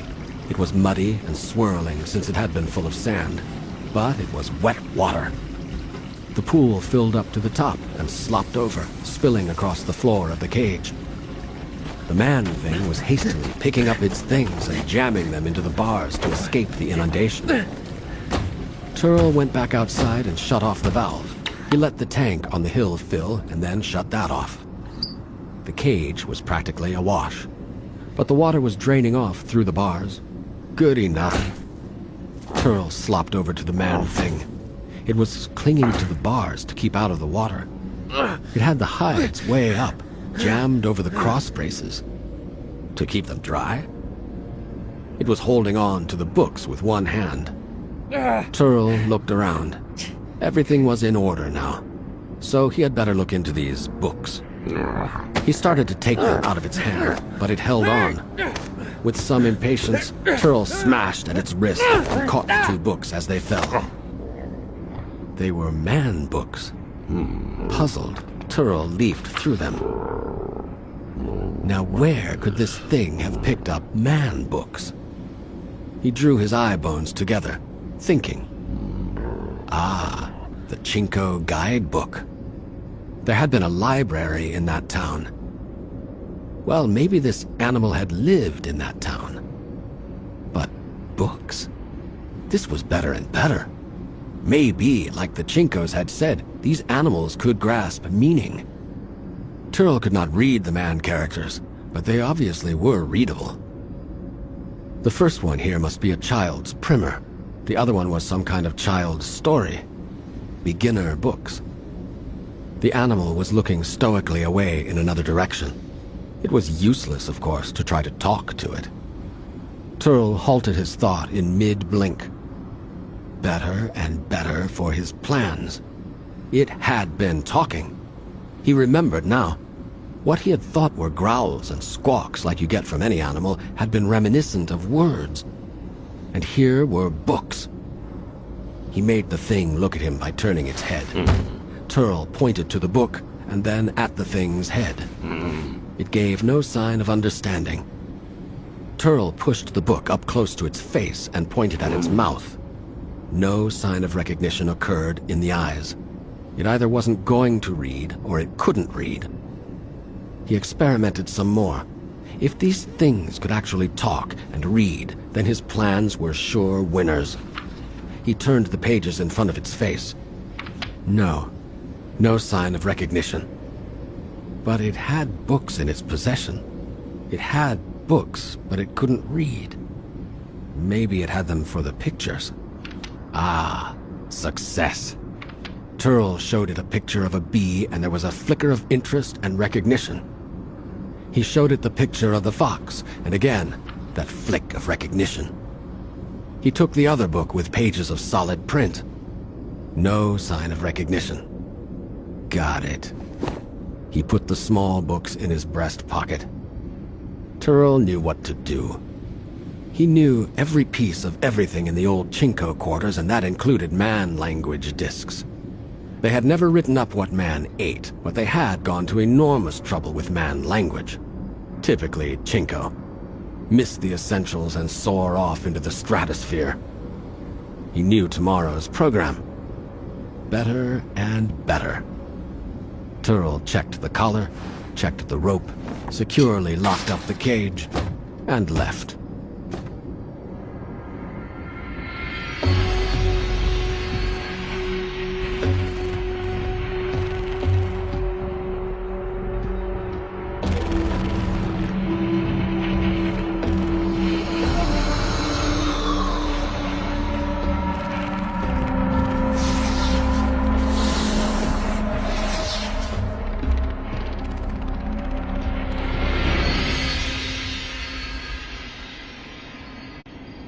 Part 2, Chapter 6.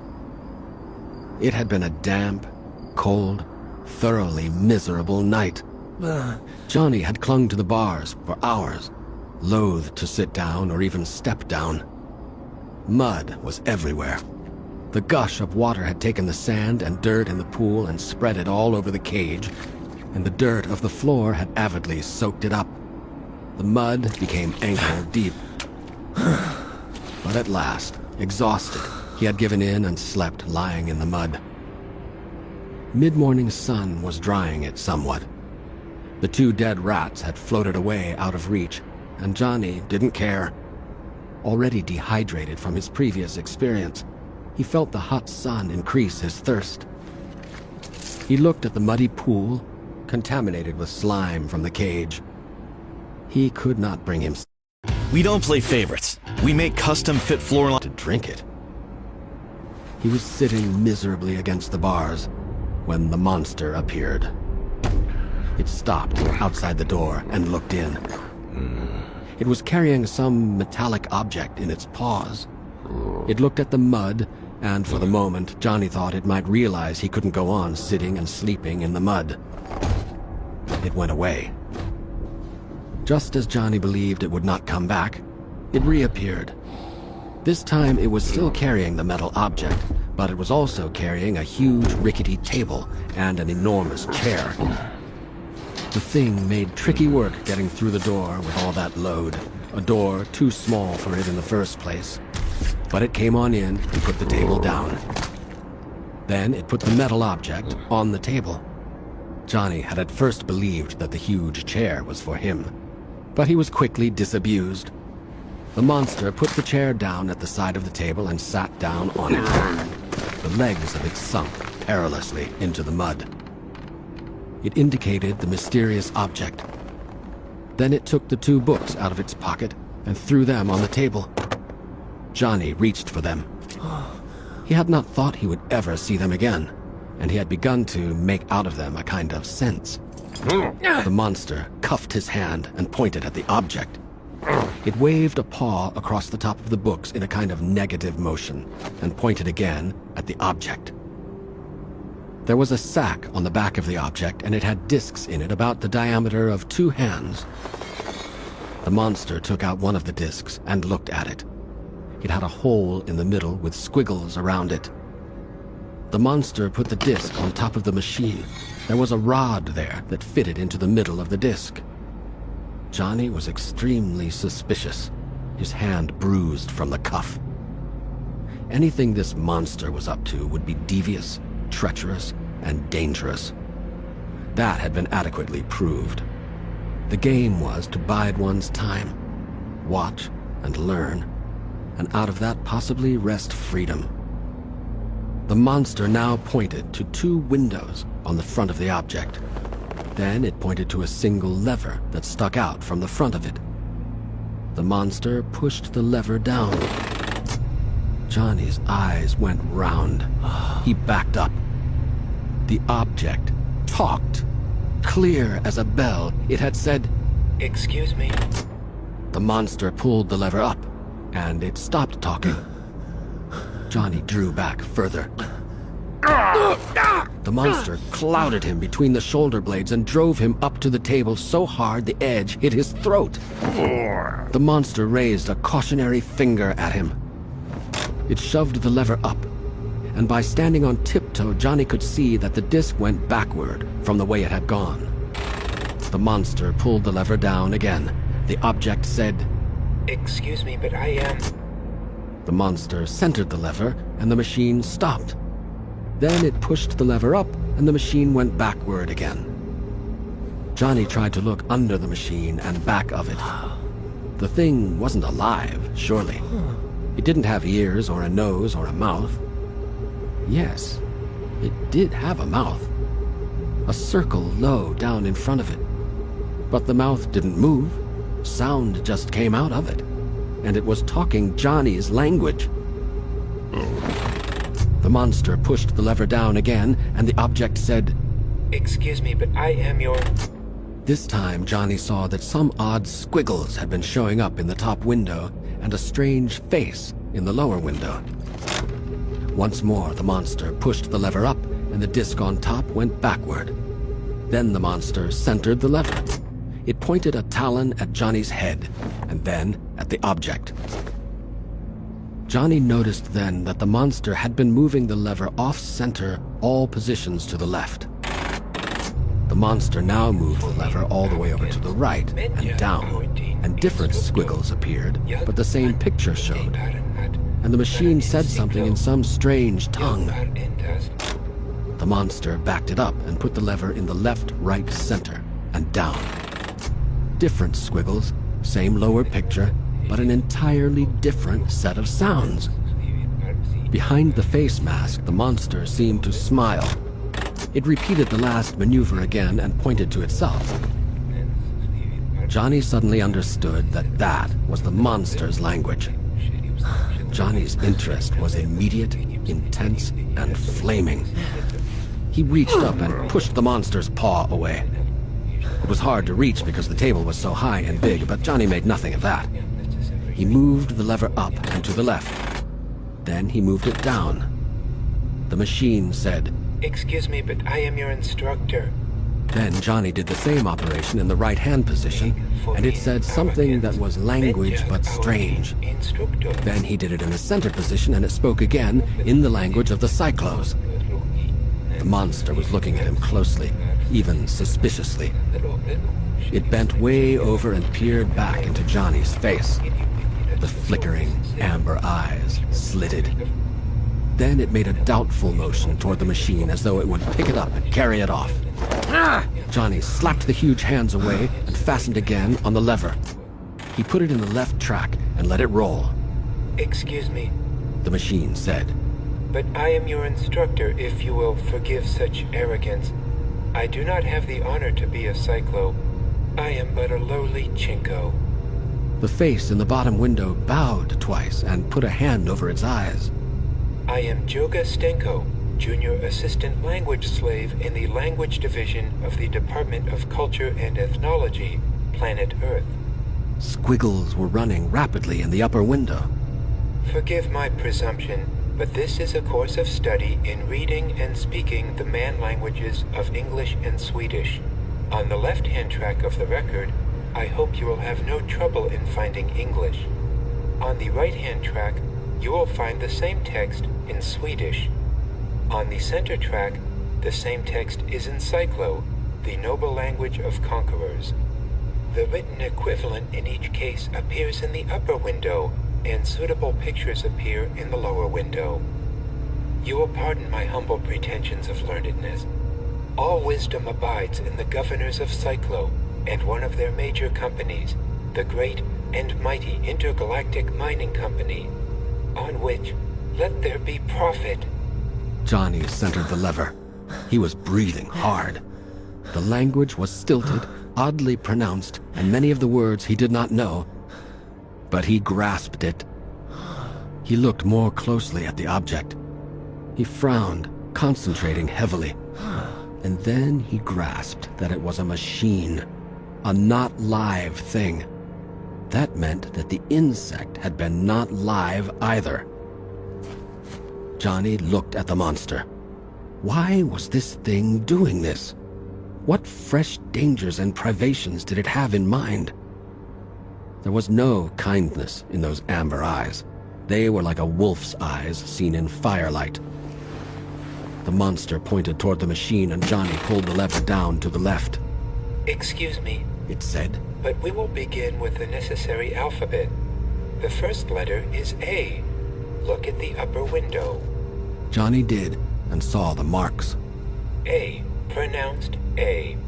Its sound is also A as in pad, A as in pay, E as in care, A as in father. Look at it well. Excuse me, please, so you can always recognize it. The next letter of the alphabet is B. Look at the window. It always has the sound of B, as in bat. The monster batted his hand up and opened the primer to the first page. It tapped a talon on A. Johnny had already made the connection. Language could be written and read, and this machine was going to teach him how to do it. He centered the lever and pulled it down, and there it was evidently spouting an alphabet in Cyclo.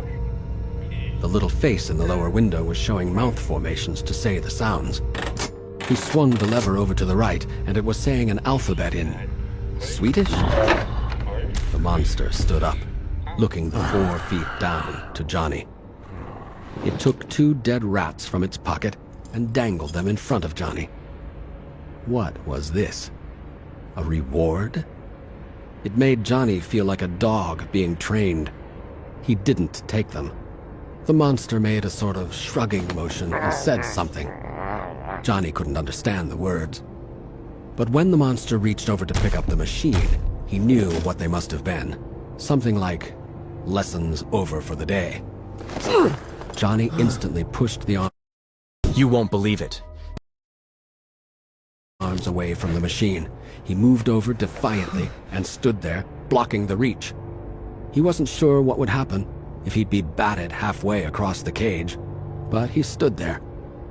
So did the monster. Head on one side, then the other. The monster roared. Johnny did not flinch. The monster roared some more, and Johnny divined, with relief, that it was laughing. The monster's belt buckle, showing the clouds of smoke in the sky, was a few inches below Johnny's eyes. It connected with the ancient legend that told of the end of Johnny's race. The laughter beat at Johnny's ears, a growling thunder of mockery. The monster turned around and went out, still laughing as it locked the gate. There was bitterness and determination on Johnny's face. He had to know more, much more. Then he could act. The machine was still on the table. Johnny reached for the lever.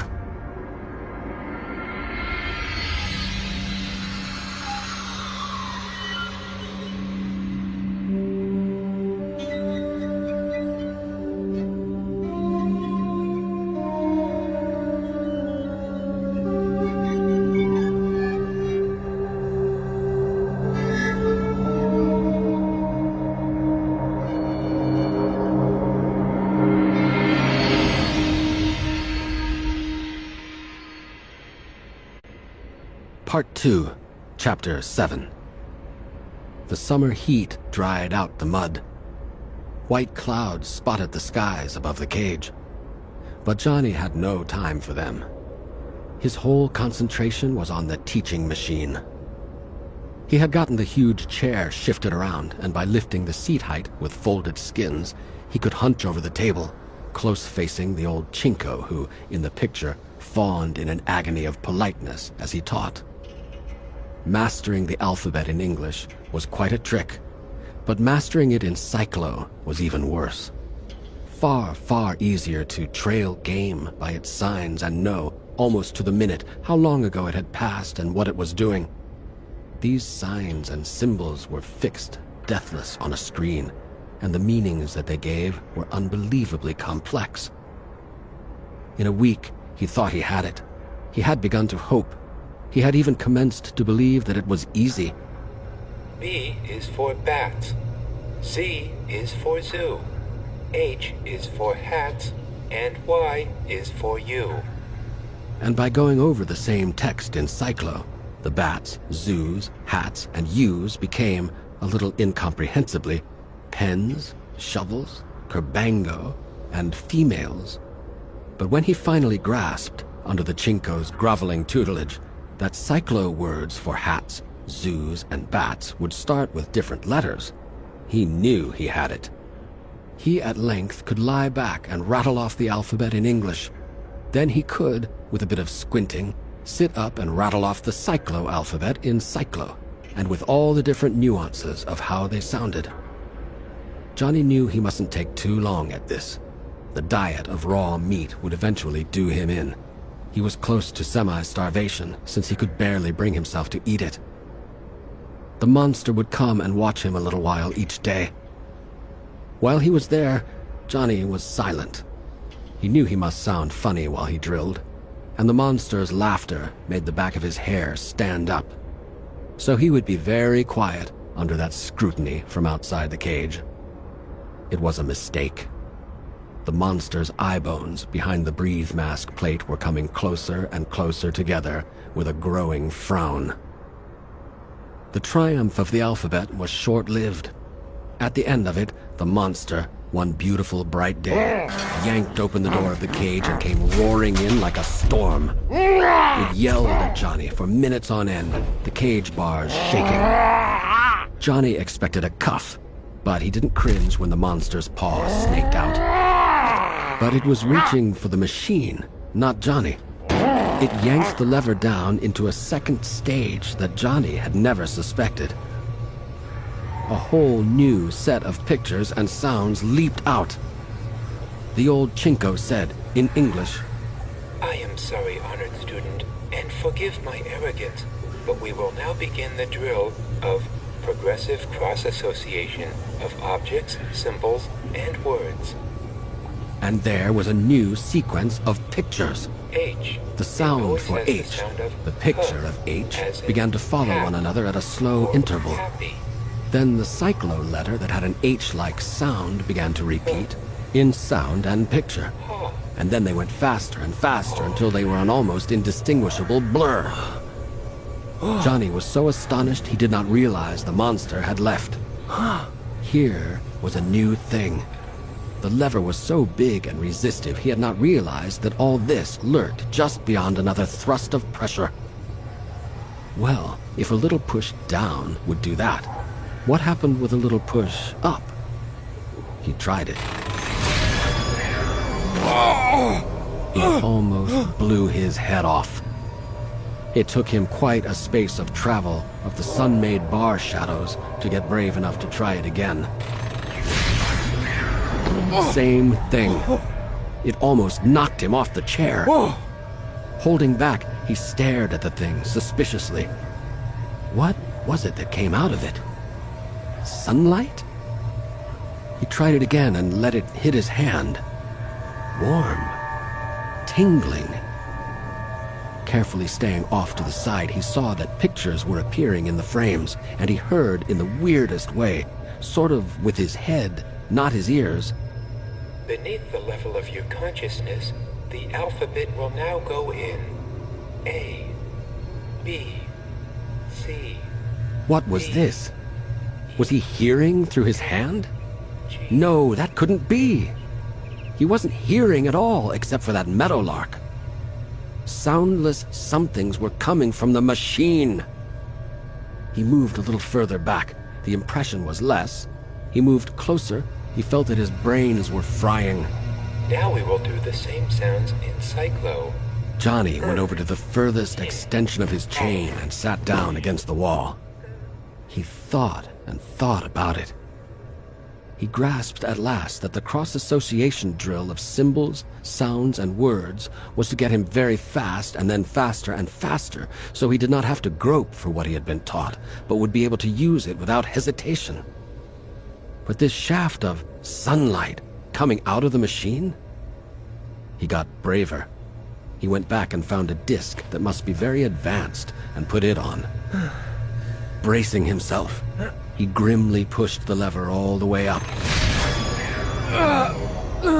Suddenly, he knew that if all three sides of a triangle were equal, all its enclosed three angles were also equal. He backed up. Never mind what a triangle was or an angle, he now knew. He went back and sat down against the wall. Suddenly, he reached out with his finger and drew in the dust a three-pointed shape. He poked a finger at each inside bend. He said, wonderingly, "They're equal." Equal what? Equal each other. So what? Maybe it was valuable. Johnny gazed at the machine. It could teach him in the ordinary way. It could teach him by speeding the lesson up. And it could teach him very smoothly and instantly with a beam of sunlight. Abruptly, an unholy joy began to light his face. Alphabet? He had to learn the whole civilization of the Cyclos. Did that monster realize why he wanted it? Life became a long parade of discs, stacks of discs. Every hour not needed for sleep was spent at the table, with straight picture learning, with progressively speeding cross-association, with the piercing beams of sunlight. Half-starved, his sleep was restless. Nightmares of dead cyclos were intertwined with raw rats chasing mechanical horses that flew. And the discs went round and round. But Johnny kept on cramming years of education into weeks and months. There was so much to know. He had to grasp it all. And with only one goal in mind, vengeance for the destruction of his race. Could he learn enough, fast enough, to accomplish his purpose?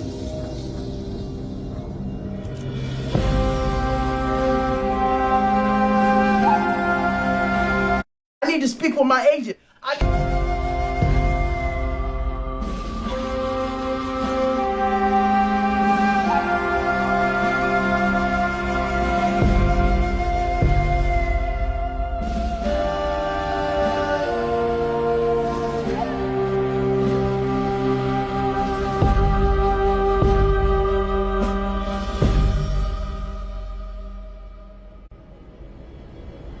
Part 2, Chapter 8.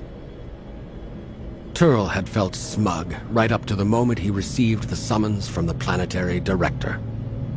He was nervous now, waiting for the appointment to occur. The weeks had fled on, the summer fading into the chill of autumn. The man-animal was doing well. Its every waking moment seemed to be spent crowded up against the Chinko language and technical instruction machine. It hadn't begun to talk yet, but of course it was just an animal and stupid. It hadn't even grasped the principle of progressive speed cross-association until it had been shown. And it didn't even have enough sense to stand squarely in front of the instantaneous conceptual knowledge transmitter. Didn't it realize you had to get the full wave impulse to get it through your skull bones? Stupid. It would take months at this rate to get an education. But what could you expect of an animal that lived on raw rat?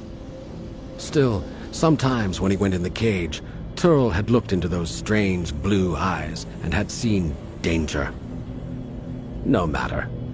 Turl had decided that if the animal proved dangerous, he could simply use it to get things started, and then at the first sign it was getting out of hand, it could be vaporized fast enough.